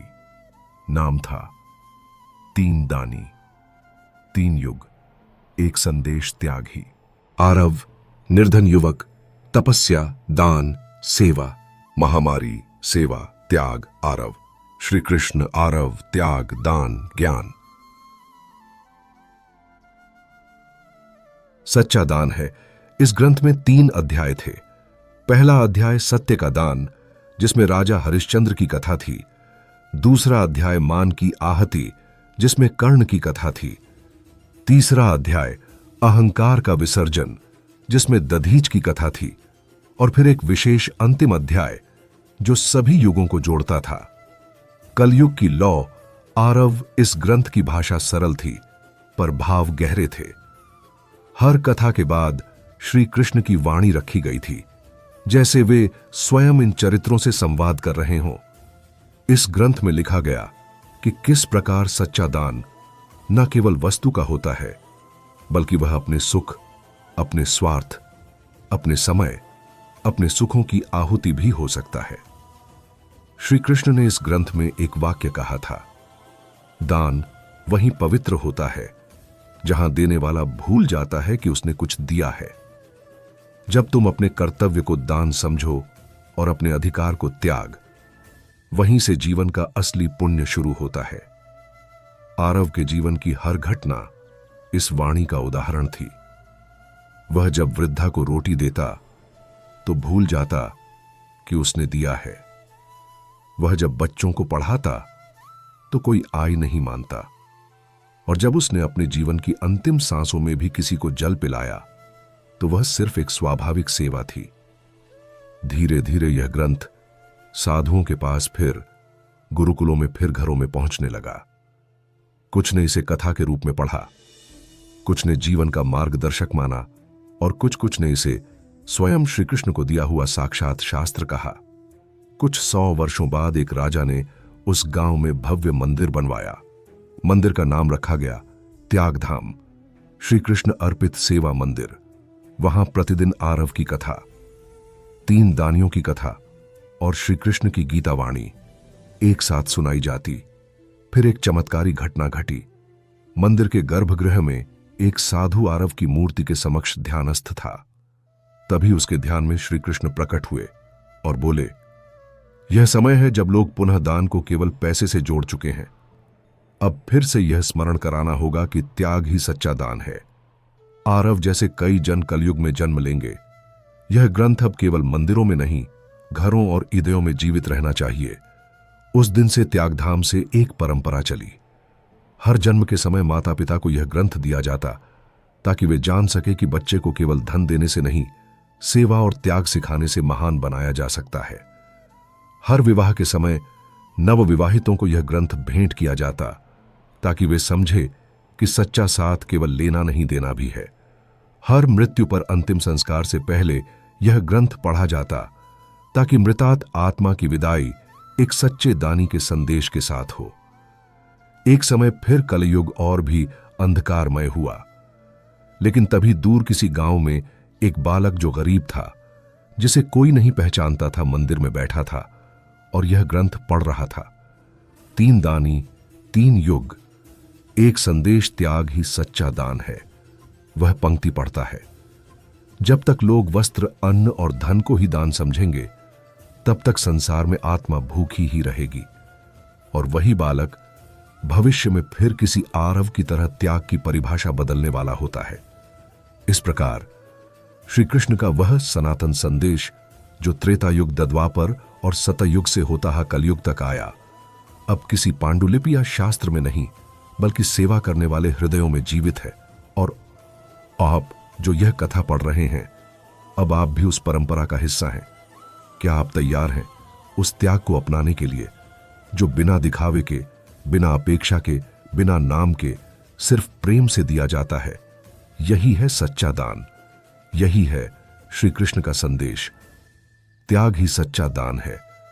दान एक ऐसा शब्द जो केवल हाथों से दिया गया कोई भौतिक पदार्थ नहीं होता, बल्कि वह तो आत्मा की गहराई से निकला हुआ प्रेम, त्याग और परम करुणा का प्रतीक होता है। संसार में दान के अनेक स्वरूप देखे जाते हैं। अन्न का दान, वस्त्र का दान, शिक्षा का दान, समय का दान और सबसे ऊपर आत्मदान। जब मनुष्य स्वयं को ही ईश्वर की सेवा और समाज के कल्याण के लिए अर्पित कर देता है, इस गढ़ और दिव्य दान की साधना को हम समझ सकते हैं। भारत के 3 महान पात्रों से कर्ण, राजा हरिश्चंद्र और राजा शिव, जिन्हें लोक में बोली राजा भी कहा जाता है, यह तीनों व्यक्तित्व हमें दिखाते हैं कि दान केवल संपत्ति का त्याग नहीं, बल्कि आत्मा की उस अवस्था का नाम है जहां अहम, लोभ, भय और स्वार्थ समाप्त हो जाते हैं। कर्ण, जिन्हें दानवीर कर्ण कहा जाता है, महाभारत का वह सूर्य पुत्र जिसने अपने जीवन में अपमान सहा, बहिष्कार झेला, पर फिर भी जब भी किसी ने उसके पास कुछ मांगा तो उसने बिना सोचे समझे दे दिया। उसकी यह उदारता केवल यश की लालसा नहीं थी, बल्कि एक तपस्या थी। अपने भीतर के सूर्य को जीवित रखने की कर्ण को उसकी माता कुंती ने तब छोड़ा था जब वह जन्मा भी नहीं था। उसे राधा ने पाला, एक सारथी की पत्नी ने, और उसने स्वयं को सदा एक सूत पुत्र कहा, जबकि उसके शरीर में क्षत्रिय का रक्त था। जब भगवान कृष्ण ने उसे युद्ध से पूर्व समझाया कि तू पांडवों का भाई है, तू चाहे तो अर्जुन की जगह तू गद्दी पा सकता है, तब भी कर्ण ने उत्तर दिया, कृष्ण, मैं गद्दी का भूखा नहीं, मैं अपने वचनों का दास हूं। मैंने दुर्योधन को मित्रता दी है और दान में दिया, वचन कभी लौटाया नहीं जाता। कर्ण का सबसे प्रसिद्ध दान वह था जब उसने अपना कवच और कुंडल, जो जन्मजात थे और जो उसे अमृतत्व प्रदान करते थे, इंद्र को दे दिए। इंद्र ब्राह्मण के वेश में आए थे और कर्ण को झा। यह कोई सामान्य याचक नहीं है, यह कोई स्वार्थ छिपाए हुए है। फिर भी उसने मुस्कुराकर कहा, यदि मांगने वाला स्वर्ग का राजा भी हो तो मैं उसे भी खाली नहीं लौटाता। यह मेरी साधना है, मेरी आत्मा की पहचान, यही बता रहे। दान केवल शरीर का अंग नहीं था, यह तो आत्म बलिदान था, क्योंकि उसे ज्ञात था कि अब वह युद्ध में मारा जाएगा। फिर भी उसने दिया, क्योंकि दान का अर्थ उसके लिए मृत्यु से भी ऊपर था। अब बात करें उस राजा की जिसने सत्य और धर्म की वेदी पर अपना सब कुछ अर्पण कर दिया। राजा हरिश्चंद्र सत्यव्रत। हरिश्चंद्र का नाम इस भूमि पर तब से गूंज रहा है जब से धर्म की पहली व्याख्या की गई। ऋषि विश्वामित्र ने जब उसकी प्रतिज्ञा की परीक्षा लेने का निश्चय किया तो उन्होंने राजा से उसका सारा राज्य, धन और वैभव दान स्वरूप मांग लिया। राजा ने बिना झिझके दे दिया। पर यही नहीं, विश्वामित्र ने तब और भी कठोर मांग की, अब आर्ण चुकाने के लिए मुझे दक्षिणा चाहिए।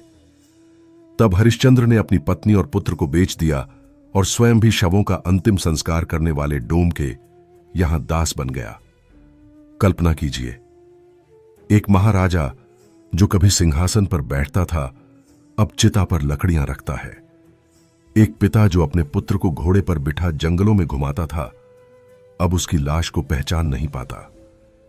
एक पति जो अपनी पत्नी के माथे को सोने की बिंदियों से सजाता था अब उसकी फटी साड़ी में आंसुओं से भीगती आंखें देखता है, फिर भी एक शब्द नहीं बोलता, क्योंकि उसने संकल्प लिया है, मैं सल्य बोलूंगा, धर्म पर अडिग रहूंगा चाहे प्राण जाए।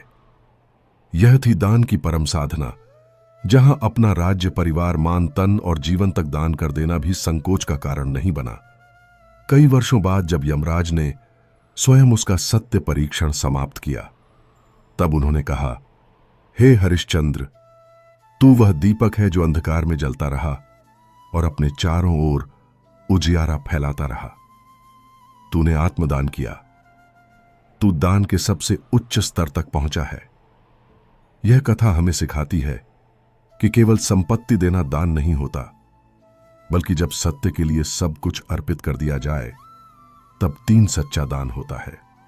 अब आइए तीसरे पात्र की ओर। राजा शिव, जिन्हें बोली राजा भी कहा जाता है, वे अपनी प्रजा की भलाई के लिए जाने जाते थे। एक बार एक कबूतर उनकी शरण में आया और उसके पीछे एक बाज उड़ता हुआ आया। बाज ने कहा, यह कबूतर मेरा भोजन है, आप न्यायप्रिय राजा हैं, मेरी आजीविका का अधिकार मुझसे मत छीनिए। राजा शिबी ने कहा, मैं दोनों की रक्षा करूंगा, शरण में आए हुए कबूतर की भी और तेरी भूख की भी। मैं अपने शरीर का मांस तौल कर दूंगा, जितना इस कबूतर का भार है। उन्होंने तराजू मंगवाया और कबूतर को एक पलड़े में रखा, फिर अपने शरीर से मांस काट काट कर दूसरे पलड़े में रखने लगे। लेकिन कितना भी मांस रखते, पलड़ा हल्का ही रहता। तब राजा ने घोषणा की, हे देव, यदि यही सत्य की परीक्षा है तो मैं स्वयं इस तराजू पर बैठता हूं, अपना संपूर्ण शरीर इस कबूतर के बराबर तौलता हूं। जैसे ही उन्होंने यह कहा तब भगवान प्रकट हुए। कबूतर और बाज कोई सामान्य जीव नहीं थे, बल्कि देवताओं के भेजे हुए रूप थे जो राजा की दानशीलता की परीक्षा लेने आए थे। राजा शब्बी का यह दान हमें सिखाता है कि दान का अर्थ है परहित के लिए स्वयं को अर्पित कर देना। यह केवल धर्म नहीं बल्कि आत्मा का संगीत है, जो जब मनुष्यता की वीणा पर बजता है तब ईश्वर स्वयं उस स्वर को सुनने आते हैं। कर्ण, हरिश्चंद्र और शिवे तीनों की कहानियों में एक गहरा सत्य छिपा है। दान केवल वस्त्र या अन्न देना नहीं है, वह तो संकल्प का, सहनशीलता का, आत्मबल का और परम समर्पण का नाम है। जब कर्ण ने अपना कवच कुंडल दिया तब वह मृत्यु को गले लगाने चला गया। जब हरिश्चंद्र ने सत्य के लिए अपनी पत्नी पुत्र को खो दिया तब उसने अपनी आत्मा को परमात्मा की वेदी पर रख दिया। और जब शिव ने अपने मांस को तराजू पर रखा तब उसने अपने शरीर को ईश्वर की सेवा में अर्पित किया। यह साधना आज के युग में भी संभव है।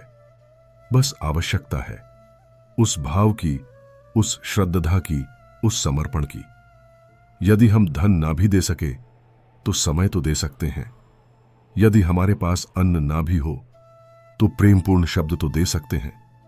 और यदि कुछ भी ना हो तो एक मुस्कान, एक सहानुभूति, एक नम्रता, यह सब भी दान के स्वरूप हैं। दान की सच्ची साधना तब होती है जब कोई देख ना रहा हो, जब कोई तालियां ना बजा रहा हो, जब कोई पुरस्कार ना मिल रहा हो। दान तब होला है जब मनुष्य का मन कहे, यह मैं नहीं कर रहा, यह मुझसे हो रहा है। प्रभु की प्रेरणा से, उनके आनंद के लिए कर्ण ने यह समझा था कि सूर्य अपने तेज को कभी रोकता नहीं, चाहे सामने अंधकार ही क्यों ना हो। हरिश्चंद्र ने जाना था कि सत्य सूर्य से भी तेजस्वी होता है, क्योंकि वह अंत में न्याय को जन्म देता है। और बोली, राजा ने जाना था कि जब जीवन किसी प्राणी की रक्षा के लिए अर्पण किया जाए तब वह मृत्यु नहीं, अमृता बन जाती है। यह तीनों कथाएं हमें प्रेरित करती हैं कि हम भी अपने जीवन में दान को साधना बनाएं, न कि दिखावा। हम भी अपने कर्तव्यों का पालन उस निष्काम भाव से करें जैसे कर्ण ने किया। हम भी सत्य और धर्म की रक्षा उसी भिक्ता से करें जैसे हरिश्चंद्र ने किया। हम भी दूसरों की रक्षा के लिए चाहे जितना त्याग करना पड़े वही साहस रखें जैसा शिव ने रखा। सच्चा दान वह नहीं जो मुंह से किया जाए, वह तो वह है जो आत्मा की गहराई से निकले, जब हृदय द्रवित हो, जब आंखों से करुणा बह रही हो, और जब किसी के दुख को देखकर भीतर से उठती प्रकार कहे, मैं हूं तेरे साथ। तब समझो वहां दान की सच्ची साधना हो रही है। दान एक मंत्र है, त्याग का, सेवा का और प्रेम का। यह दोनों मिलकर उस दीप को प्रज्वलित करते हैं जो अज्ञान के अंधकार को मिटाता है। कर्ण, हरिश्चंद्र और बोली राजा हमारे पथदर्शक हैं। वे दीपक हैं जिनकी लौ अनंत काल तक चलती रहेगी। इसी संदेश के साथ हम सबको अपनी खारा प्रीखे। सत्य परीक्षण, आत्मदान, सच्चा दान। राजा शिव, परहित, खुद को अर्पित करना। दान, आत्मबल, परहित, त्याग, सेवा। आत्मा से प्रश्न पूछना चाहिए, क्या मैं भी अपने भीतर दान की उस लौ को जगा सकता हूं? यदि उत्तर हां है तो समझो तुमने उस साधना की प्रथम सीढ़ी पर पांव रख दिया है। दान केवल किसी को कुछ दे देना नहीं होता। यह आत्मा की वह स्थिति है जहां मनुष्य भीतर से इतना परिपक्व हो जाता है कि वह यह समझने लगता है कि जो मेरे पास है वह मेरे लिए नहीं बल्कि संसार के कल्याण के लिए है। जब तक दान में अहंकार होता है तब तक वह लेन देन की क्रिया है, परंतु जब दान निष्काम हो जाता है तब वह तपस्या बन जाता है। दान में दो ही भाव शुद्ध माने गए हैं। पहला यह कि देने वाले के मन में कोई अपेक्षा ना हो, और दूसरा यह कि लेने वाले को कभी यह अभ्या अनुभव ना हो कि वह छोटा है। इस सच्चे दान की साधना कोई साधारण नहीं, तपस्वियों, त्यागियों और आशीष संतों का मार्ग है। भारतवर्ष ने दान के असंख्य रूपों को देखा है, लेकिन उनमें से कुछ उदाहरण ऐसे हैं जो युगों युगां तक स्मरण किए जाते रहेंगे। उनमें से तीन हैं, कर्ण, हरिश्चंद्र और शिवकर्ण। केवल एक योद्धा नहीं था, वह तपस्वी था। उसकी उत्पत्ति ही दैविक थी। माता कुंती ने युवा अवस्था में दुर्वासा अर्षि के वरदान से सूर्यदेव का आह्वान किया और उनसे प्राप्त हुआ एक तेजस्वी पुत्र कर्ण। परंतु दुर्भाग्यवश उस समाज ने उस तेजस्वी बालक को गोद में उठाने से मना कर दिया, क्योंकि वह विवाह से पूर्व उत्पन्न हुआ था। कुंती ने उसे जल में बहा दिया और वह एक रथवान सारथी के घर पला बढ़ा। लेकिन जिस सूर्य का तेज उसके रक्त में था, उसने उसे कभी झुकने नहीं दिया। कर्ण ने जीवन भर स्वयं को सूतपुत्र कहा, पर उसने कभी किसी से करुणा नहीं मांगी। जब समाज ने उसे तिरस्कृत किया, तब उसने अपनी योग्यता से अर्जुन के समकक्ष धनुर्विद्या सीखी। परंतु समाज ने उसे तब भी सम्मान नहीं दिया। तब आया दुर्योधन, जिसने उसकी प्रतिभा को पहचाना और उसे अंग देश का राजा बना दिया। उसी दिन कर्ण ने अपने जीवन का सबसे बड़ा दान किया, मित्रता का, और फिर जीवन भर उसने उस दुर्योधन का साथ नहीं छोड़ा, भले ही वह अधर्म के पथ पर क्यों न चला हो। कर्ण की सबसे बड़ी पहचान उसका दानवीर होना था। एक दिन इंद्र अर्जुन के पिता उसे मारने की योजना के अंतर्गत ब्राह्मण वेश में उसके पास पहुंचे। उन्होंने कर्ण से उसका कवच और कुंडल मांगे, वे जो जन्म से ही उसके शरीर पर थे और उसे अजय बनाते थे। कर्ण जानता था कि वह कोई सामान्य याचक नहीं है, वह स्वयं देवराज है और यह मांग उसके प्राणों की कीमत पर की जा रही है। फिर भी उसने बिना एक क्षण गवाए अपना कवच और कुंडल अपने शरीर से अलग किए और इंद्र को दान कर दिए। शरीर लहूलुहान हो गया, लेकिन आत्मा प्रसन्न थी। वह जानता था अब वह युद्ध में बचेगा नहीं, परंतु वह यह भी जानता था आज मैंने मृत्यु को नहीं, सत्य को दान दिया है। यह केवल वीरता नहीं थी, यह आत्मज्ञान था। कर्ण ने जीवन भर इतना दान किया कि एक बार भगवान कृष्ण ने स्वयं दुर्योधन से कहा, कर्ण का हृदय वह है जो किसी को खाली हाथ लौटना जानता ही नहीं। यदि किसी ने उससे सूर्य तक मांगा होला तो वह उसे भी हाथों से थाम कर देता। कर्ण की यह साधना हमें यह सिखाती है कि जब देने वाला अपने स्वार्थ से ऊपर उठ जाए तब उसका हर दान अमर हो जाता है। हरिश्चंद्र सूर्यवंशी राजा वह पुरुष थे जिनकी आत्मा का मूल स्तंभ था सत्य। उनके राज्य में न कोई झूठ बोलता था, न कोई चोरी करता था, न किसी को अन्याय का भय था। परंतु जैसे ही संसार में कोई सत्य का प्रतीक बनता है, प्रकृति उसकी परीक्षा लेती है। ऐसा ही हाँ, राजा हरिश्चंद्र के साथ एक दिन आर्थे विश्वामित्र ने यह निश्चय किया कि हरिश्चंद्र के सत्य की परीक्षा ली जाए। उन्होंने स्वप्न में राजा से संपूर्ण राज्य दान में मांग लिया। जागने पर हरिश्चंद्र ने वहीं देखा, एक आर्षी सामने खड़े हैं और राज्य मांग रहे हैं। उन्होंने बिना विलंब राज्य सौंप दिया, परंतु विश्वामित्र ने कहा, राज्य की दक्षिणा तो अभी बाकी है। अब प्रश्न उठा कि दक्षिणा कहां से दी जाए।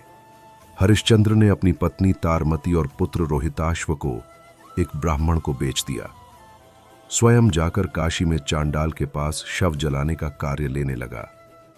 वही राजा जिसके एक संकेत पर हजारों सैनिक चल पड़ते थे, अब एक शव को जलाने के लिए लोगों से पैसे मांगता था। एक दिन जब उसकी पत्नी अपने मृत पुत्र का शव लेकर आई और जलाने के लिए पैसे नहीं थे, तब राजा ने नियम के अनुसार उसे रोका। पहले शुल्क दो, तब अंतिम संस्कार होगा। तब पत्नी ने कहा, मेरे पास कुछ नहीं, केवल यह फटा हुआ पल्लू है जिसे मैं दक्षिणा स्वरूप देती हूं। यह दृश्य देखकर साक्षात यमराज भी रो उठे। यही वह क्षण था जब देवताओं ने प्रकट होकर हरिश्चंद्र से कहा है, राजन, तुमने अपनी सत्यनिष्ठा और दानशीलता से धरती को दिव्य बना दिया है। अब तुम्हारा स्थान स्वर्ग में है। हरिश्चंद्र ने केवल राज्य नहीं, पत्नी और पुत्र नहीं, बल्कि अपना मान प्रतिष्ठा, गौरव और राजत्व भी दान में दे दिया। उन्होंने केवल सांसारिक वस्तुएं नहीं, अपने भीतर का वह आत्मस्वरूप भी अर्पित कर दिया जो किसी साधारण मनुष्य के वश की बात नहीं। राजा शिब्बी की कथा सरल है, पर उसकी गहराई समुद्र से भी अधिक है। एक बार एक घायल कबूतर उनके पास आकर गिरा। राजा ने उसे गोद में लिया, प्रेम से सहलाया और उसकी रक्षा की।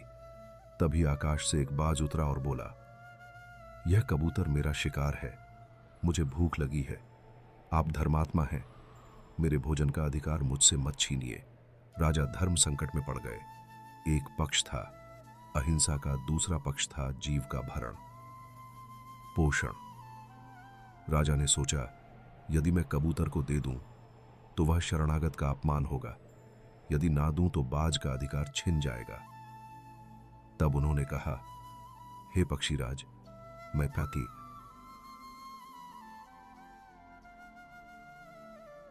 तुम्हारी भूख की पूर्ति करूंगा, तुम बताओ, तुम कितने मांस से संतुष्ट होगे? बाज बोला, जितना इस कबूतर का वजन है उतना मांस। राजा ने तराजू मंगवाया और अपने शरीर से मांस काट काट कर रखने लगे, लेकिन पलड़ा बराबर नहीं हुआ। जितना मांस रखते उतना ही कबूतर भारी होता जाता। राजा थक गए, शरीर से खून बहने लगा, पर तराजू का पलड़ा नहीं झुका। तब उन्होंने कहा, अब मैं संपूर्ण शरीर अर्पित करता हूं ताकि कबूतर की रक्षा हो सके। उसी क्षण दोनों पक्षी देव रूप में प्रकट हुए। उन्होंने कहा, है राजन, आपने जो किया वह केवल धर्म नहीं, वह ईश्वर की साधना है। आपने स्वयं को परहित में अर्पित कर दिया। यही सच्चा दान है। कर्ण, हरिश्चंद्र और शिव तीनों के मार्ग भिन्न थे, परंतु तीनों ने एक ही लक्ष्य की ओर प्रस्थान किया, आत्मदान की ओर। कर्ण ने मित्र के लिए प्राणों का कवच उतार दिया। हरिश्चंद्र ने सत्य की रक्षा के लिए सब कुछ खो दिया। शिव ने प्राणियों की रक्षा के लिए शरीर अर्पित कर दिया। यह तीनों हमें यह सिखाते हैं कि दान वह नहीं जो वस्तु के रूप में हो, वह तो वह होता है जो आत्मा से निकलता है। इनमें से किसी ने भी अपने दान का प्रदर्शन नहीं किया। कर्ण ने कभी नहीं कहा कि मैं सबसे बड़ा दानी हूं। हरिश्चंद्र ने कभी अपने कष्टों को संसार से नहीं कहा। शिव ने भी अपने बलिदान को गाया नहीं। उन्होंने तो केवल दिया। चुपचाप नम्रता से, समर्पण भाव से। आज के युग में दान का अर्थ केवल चंदा देना रह गया है। लोग मंदिरों में सोना चढ़ाते हैं, पर अपने वृद्ध माता पिता को वृद्धाश्रम में छोड़ आते हैं। वे पूजा तो करते हैं, पर किसी भूखे को खाना नहीं देते। ऐसे युग में इन तीन पवित्र आत्माओं की कथाएं हमें यह सिखाती हैं कि दान तब तक अधूरा है जब तक उसमें करुणा नहीं, जब तक उसमें सेवा नहीं, जब तक उसमें आत्मसमर्पण नहीं। आज दान का सबसे बड़ा रूप है समय देना, प्रेम देना, धैर्य देना, और सबसे बढ़कर किसी के दुख को अपना समझना। जब कोई रो रहा हो और आप उसे गले लगाएं तो वह भी दान है। जब कोई भूखा हो और आप उसे अपने हिस्से का अन्न दें तो वह भी दान है। जब किसी को माफ कर दें वह भी दान है। कर्ण, हरिश्चंद्र और बोली, राजा की कथाएं केवल पुराण नहीं हैं, वे आत्मा के दर्पण हैं। जब कोई इन कथाओं को आत्मसात करता है तब वह भीतर से बदलने लगता है। फिर वह केवल दाता नहीं रहता, वह तो स्वयं ईश्वर का अंश बन जाता है। दान की सच्ची साधना तब पूर्ण होती है जब देने वाला यह कहे, जो मैं दे रहा हूं वह मेरा नहीं, यह भी प्रभु की कृपा है, और जो ले रहा है वह भी प्रभु का रूप है। यही भाव, यही दृष्टि और यही समर्पण ही वह अग्नि है जिसमें दान पवित्र होकर ईश्वर तक पहुंचता है। यदि तुम्हारे हाथ में बहुत कुछ है पर हृदय में प्रेम नहीं तो तुम्हारा दान केवल प्रदर्शन है। पर यदि तुम्हारे पास कुछ भी नहीं फिर भी हृदय से निकलने वाला एक आशीर्वाद है, तो समझो तुमने दान की सच्ची साधना आरंभ कर दी है। यही है इन तीन आत्माओं की अमर शिक्षा। दान केवल वस्त्र, अन्न और धन का नहीं, दान तो उस आत्मिक प्रकाश का है जो संसार के अंधकार को मिटा देता है। जो इसे समझ गया उसने दान नहीं किया, उसने स्वयं को ईश्वर को अर्पण कर दिया। जब कथा में कर्ण की दानशीलता, हरिश्चंद्र का सत्य और शिव की करुणा समाप्त होती दिखती है, तब असल में वह अपने सबसे सुंदर स्वरूप में आरंभ होती है। क्योंकि यह कथाएं केवल इतिहास की पुस्तकों में लिखी कहानियां नहीं हैं, बल्कि प्रत्येक युग के अंतर्मन की चेतना को जागृत करने वाली जीवंत धड़कनें हैं। कलयुग में जब धन ही धर्म का पर्याय बन गया है, तब यह जानना आवश्यक है कि सच्चे दान की पुकार आज भी सुनाई देती है, परंतु केवल उन्हीं को जो अंतर्मन से शांत है। राजा हरिश्चंद्र का वंशज एक गरीब ब्राह्मण था जो काशी के एक घाट पर पूजा पाठ करता था। वह किसी से कुछ नहीं मांगता था, परंतु उसका जीवन बहुत ही कठिन था। एक दिन एक युवक उसके पास आया और बोला, मुझे लगता है कि दान करना केवल अमीरों का काम है। जो खुद भूखा है वह क्या दे सकता है? ब्राह्मण मुस्काया, उसकी आंखों में एक दिव्य चमक थी। उसने कहा, दान केवल वस्तु नहीं, भाव होता है। तू चाहे तो अभी दे सकता है। युवक चौंका, क्या मेरे पास तो एक फूटी कौड़ी भी नहीं? ब्राह्मण बोला, तू अभी मेरे लिए मुस्कुरा दे। वह भी दान है। तू किसी वृद्ध का बोझ उठा ले, वह भी दान है। तू अपने पिता की सेवा कर, वह परम दान है। और यदि कभी किसी की निंदा कर बैठा हो तो मौन होकर पश्चाताप कर, वह आत्मदान है। उस युवक ने पूछा, क्या कभी कर्ण जैसा बनना संभव है? ब्राह्मण ने उत्तर दिया, कर्ण बनना कठिन नहीं, पर अपने हृदय में दया का दीप जलाना कठिन है। यदि तू एक बार किसी की आंख से आंसू पोंछे बिना यह सोचे कि वह कौन है, तब तू कर्ण की राह पर चल पड़ा है। उसी समय आकाश में बिजली कौंधी और एक वृद्ध व्यक्ति वहां आकर गिरा। वह बेहोश था। युवक ने उसकी देखभाल की, मुंह में पानी डाला, अपनी चादर ओढ़ाई और रात भर सिराहाने बैठा रहा। सुबह वृद्ध ने आंखें खोली और कहा, बेटा तुझे क्या मिला? इस सेवा से युवक ने कहा, शांति मिली, आत्मा को सुकून मिला। वृद्ध मुस्कुराया। यही कर्ण का दान था, यही हरिश्चंद्र की सत्यनिष्ठा थी, यही राजा शिव की करुणा थी।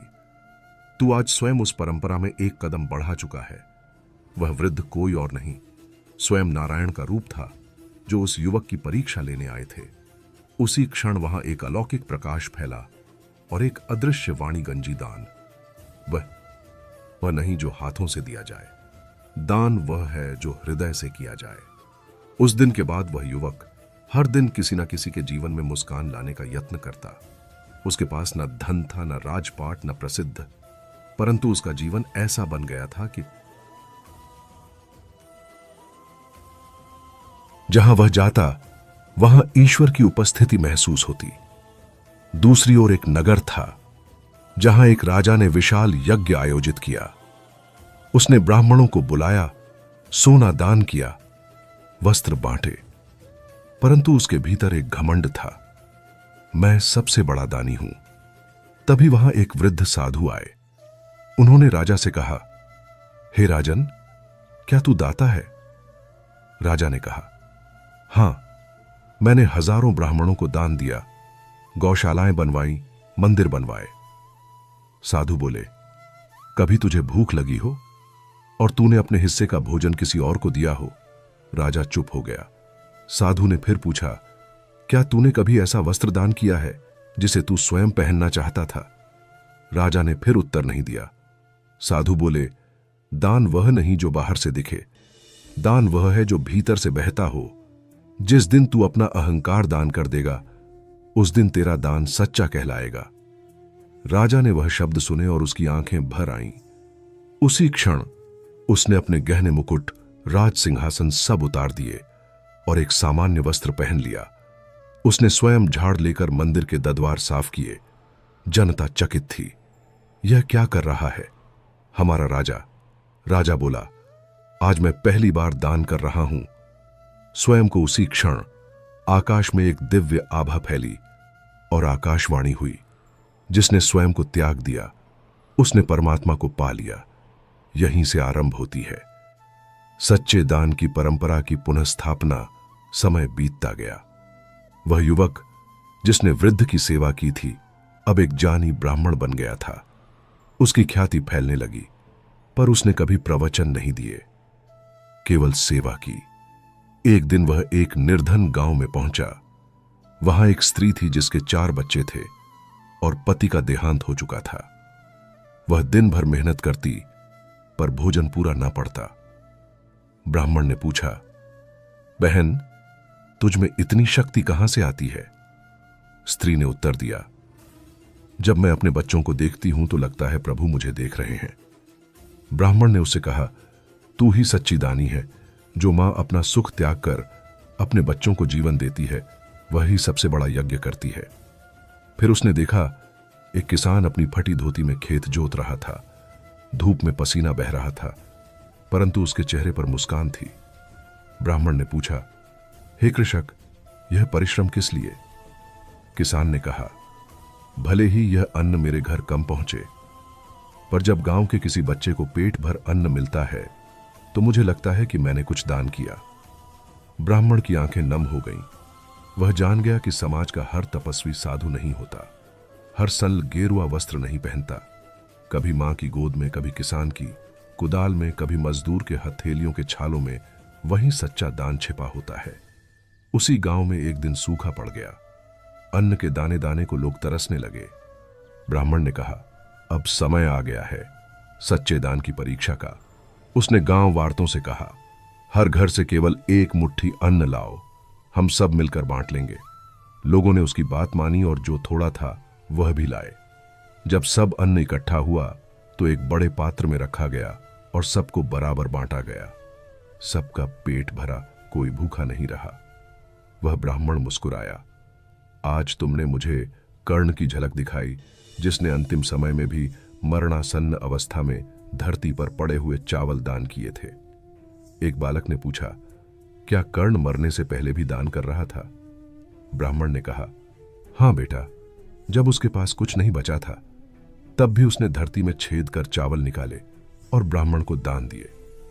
तब श्री कृष्ण ने उसे दर्शन दिए और कहा, तू केवल दानवीर नहीं, स्वयं नारायण का अंश है। बालक की आंखें चमक उठीं। क्या मैं भी वैसा बन सकता हूं? ब्राह्मण ने कहा, जब तू बिना स्वार्थ के कुछ करेगा तब हर बार तेरे भीतर कर्ण जन्म लेगा। वह दिन, वह गांव और वह कथा इतिहास में खो गए, परंतु उस दिन के बाद से वह गांव दानपुर कहलाया। वहां आज भी हर घर में एक मुट्ठी अन्न प्रतिदिन अलग रखा जाता है, किसी भूखे, किसी पथिक, किसी सेवक के लिए। और अंततः यह कथा वहां समाप्त होती है जहां यह आरंभ हुई थी। आत्मदान के भाव में यही वह साधना है जिसे समझने के लिए न ग्रंथों की आवश्यकता है न प्रवचनों की। केवल एक मौन हृदय चाहिए जो यह कह सके, जो भी है प्रभु का है, मैं केवल माध्यम हूं। और तब सच्चा दान जन्म लेता है जो न केवल जीवन बदलता है बल्कि जन्मों जन्म की गति सुधार देता है। यह कथा केवल इतिहास की पुनरावृत्ति नहीं बल्कि आत्मा की गहराइयों से निकली हुई वह पुकार है जो आज भी समय के हर मोड़ पर सुनाई देती है। कर्ण, हरिश्चंद्र और शिबे, यह तीनों नाम हमारे हृदय में दान, सत्य और करुणा के प्रतीक हैं। परंतु इनका महत्व केवल उनकी कीर्ति में नहीं बल्कि उनके अंतःकरण की उस निर्मलता में है जो समर्पण की अंतिम सीमा तक जाती है। कर्ण ने अपने जीवन में ऐसा कोई दिन नहीं देखा जब उसने हाथ फैलाने वाले को निराश किया हो, भले ही उसे अपने शरीर का एक एक अंग त्यागना पड़ा हो। हरिश्चंद्र ने सत्य की रक्षा के लिए न केवल अपना राजपाट बल्कि अपना आत्मसम्मान, अपनी पत्नी और पुत्र का सुख भी त्याग दिया, परंतु सत्य से विचलित नहीं हुए। और शिव ने तो वह कर दिखाया जिसे केवल देवता ही कर सकते हैं। एक कबूतर की रक्षा के लिए स्वयं का मांस काटकर बाज को दे दिया, क्योंकि उसके भीतर करुणा किसी नियम से नहीं, आत्मा की पकार से संचालित होती थी। यह कहानी हमें यह सिखाती है कि दान केवल वस्त्र या धन का नहीं होता। दान वह है जो स्वार्थ के परे होता है। दान वह नहीं है जो दिखावे के लिए हो। दान वह है जो भीतर से झड़ता है, जैसे किसी सूखे मन से भी अचानक कोई जलधारा बह निकले, जब एक भूखा आदमी अपने हिस्से की रोटी किसी और को कूटता है। वृद्ध साधु, दाता, दान, अहंकार, सच्चा दान, अहंकार, साधु, जनता, चकित, राजा, सच्चा दान, परमात्मा, त्याग, सेवा, ब्राह्मण, ख्याति, स्त्री, 4 बच्चे, मेहनत, किसान, मुस्कान, परिश्रम, सच्चा दान, अनाज, बांटने का निर्णय, सभी का पेट भरा। ब्राह्मण, कर्ण, कर्ण दान, ब्राह्मण, नारायण, दानपुर, एक मुट्ठी अन्न, आत्मदान, साधना, प्रगति, दान, सत्य, करुणा। दे दे जब एक मां अपने शरीर को जलाकर अपने बच्चों को सुकून देती है, जब एक किसान अपने श्रम से पैदा हुए अन्न का हिस्सा गांव के सबसे निर्धन व्यक्ति को दे देता है, जब कोई व्यक्ति अपने क्रोध, अहंकार, ईर्ष्या और द्वेष का त्याग करता है, तब यह आत्मदान कहलाता है। और आत्मदान ही दान की सर्वोच्च अवस्था है। यह भी स्पष्ट होता है कि दान की सबसे बड़ी परीक्षा तब होती है जब हमारे पास कुछ नहीं होता, जब जीवन संकट में होता है, जब आत्मा थक चुकी होती है, और तब भी हम किसी के लिए कुछ छोड़ देते हैं। कर्ण ने मरते समय धरती को फाड़ कर दान दिया, हरिश्चंद्र ने सत्य के लिए नरक की वेदना सही और शिव ने अपने ही शरीर का अंग काटकर प्राणी मात्र की रक्षा की। इन चरित्रों से हमें यह शिक्षा मिलती है कि दान कोई कर्मकांड नहीं, यह तपस्या है, यह आत्मा की आराधना है, यह परमात्मा के चरणों में स्वयं को अर्पण करने की एक मौन साधना है। दान की सबसे सुंदर परिभाषा वही है जो श्री कृष्ण ने भगवत गीता में अर्जुन को दी थी। यल क्रोशी यदनासी यजो ददासी यत यत तपस कौते तत् कृष मदर्पणम, अर्थात हे अर्जुन, जो कुछ भी तू करता है, जो कुछ भी तू खाता है, जो कुछ भी तू अर्पित करता है, जो कुछ भी तू तप करता है, सब कुछ मुझे समर्पित कर दे। यही दान की पराकाष्ठा है। जब जीवन का हर कर्म ईश्वर को समर्पित हो जाए, इस कथा का अंतिम सार यही है कि दान केवल धन से नहीं, भाव से होता है। कभी एक शब्द, कभी एक मुस्कान, कभी किसी की सेवा, कभी अपना समय, कभी अपना स्वभाव, यही सब दान है। जब हम स्वयं को किसी के जीवन में अमृत के समान घोल देते हैं, तब हम सच्चे दाता बनते हैं और तब हमारा नाम न केवल इतिहास में लिखा जाता है, बल्कि ईश्वर की स्मृति में भी अंकित हो जाता है। कर्ण। हरिश्चंद्र और शिव की यह साधना हम सबके भीतर कहीं ना कहीं जीवित है। बस आवश्यकता है अपने भीतर झांकने की, अपने छोटे छोटे स्वार्थों से ऊपर उठने की और यह स्वीकारने की कि जो भी हम में श्रेष्ठ है वह देने के लिए है, रखने के लिए नहीं, क्योंकि जो बांटता है वही सच्चा राजा होता है, जो त्यागता है वही सच्चा योगी होता है और जो अपने दुखों के बीच भी किसी और का सुख तलाशता है वही सच्चा मानव होता है। दान, सत्य और करुणा यह केवल शब्द नहीं, यह जीवन की वो त्रयी है जो मनुष्य को देवता बनाती है और इस नई को अपनाने वाला कभी हारता नहीं। वह संसार से जाता भी है तो ईश्वर की गोद में सोता है। इसलिए जब भी जीवन में कोई मोड़ आए जहां तुम्हें यह लगे कि तुम्हारे पास कुछ नहीं बचा, तब याद रखना तुम्हारे पास स्वयं का हृदय बचा है, जहां से सच्चे दान की यात्रा शुरू होती है। यही दान की सच्ची साधना है। यही उस ज्योति की लौ है जो न केवल तुम्हारा बल्कि असंख्य आत्माओं का मार्ग प्रकाशित कर सकती है। इसी में समाहित है संपूर्ण कथा का गणसार, जो हमें यह बताता है कि केवल वही जीवन सार्थक है जो किसी और के जीवन का कारण बन सके। कहानी अब समाप्त हुई, लेकिन सीख अभी बाकी है। कर्ण ने हमें सिखाया कि दान का मूल्य स्वर्ण में नहीं, त्याग में होता है। राजा हरिश्चंद्र ने दिखाया कि सत्य की राह कठिन जरूर होती है, लेकिन वह ही मोक्ष की ओर ले जाती है। और बोली, राजा ने हमें सिखाया कि जब प्राणों से प्यारे मूल्य दांव पर लगते हैं, तभी सच्चे धर्म की परीक्षा होती है। प्रिय श्रोताओं, अगर इन तीनों की कथाओं ने आपके मन को छुआ, आपको सोचने पर मजबूर किया, तो एक वादा करिए, आप भी जीवन में कभी किसी जरूरतमंद के लिए वो दिया बनेंगे जो खुद जलकर औरों को उजाला दे, क्योंकि यही जीवन की सबसे बड़ी साधना है, सेवा, त्याग और सत्य के पथ पर चलना। अगर आपको यह दिव्य कथा अच्छी लगी हो तो इस वीडियो को दिल से लाइक करें, अपने दोस्तों और परिवारजनों के साथ जरूर शेयर करें और हिडन टॉक्स चैनल को सब्सक्राइब करें, ताकि हर नई कथा, हर नया संदेश, हर नया अमृत ज्ञान सबसे पहले आप तक पहुंचे। कमेंट में जरूर लिखें जय श्री राधा कृष्ण, ताकि हमारी वाणी से निकला हर शब्द आपके जीवन में शुभता, शांति और श्री कृष्ण की कृपा लेकर आए। आप जहां भी हो, जैसे भी हो, भगवान श्री कृष्ण की अनंत कृपा आप और आपके पूरे परिवार पर सदा बनी रहे। आपका जीवन मंगलमय हो, आपका मार्ग प्रकाशमय हो और आपकी आत्मा राधे नाम में सदा लीन रहे। फिर मिलेंगे एक और प्रेरणादायक कथा के साथ। तब तक के लिए राधे धे। जय श्री कृष्णा।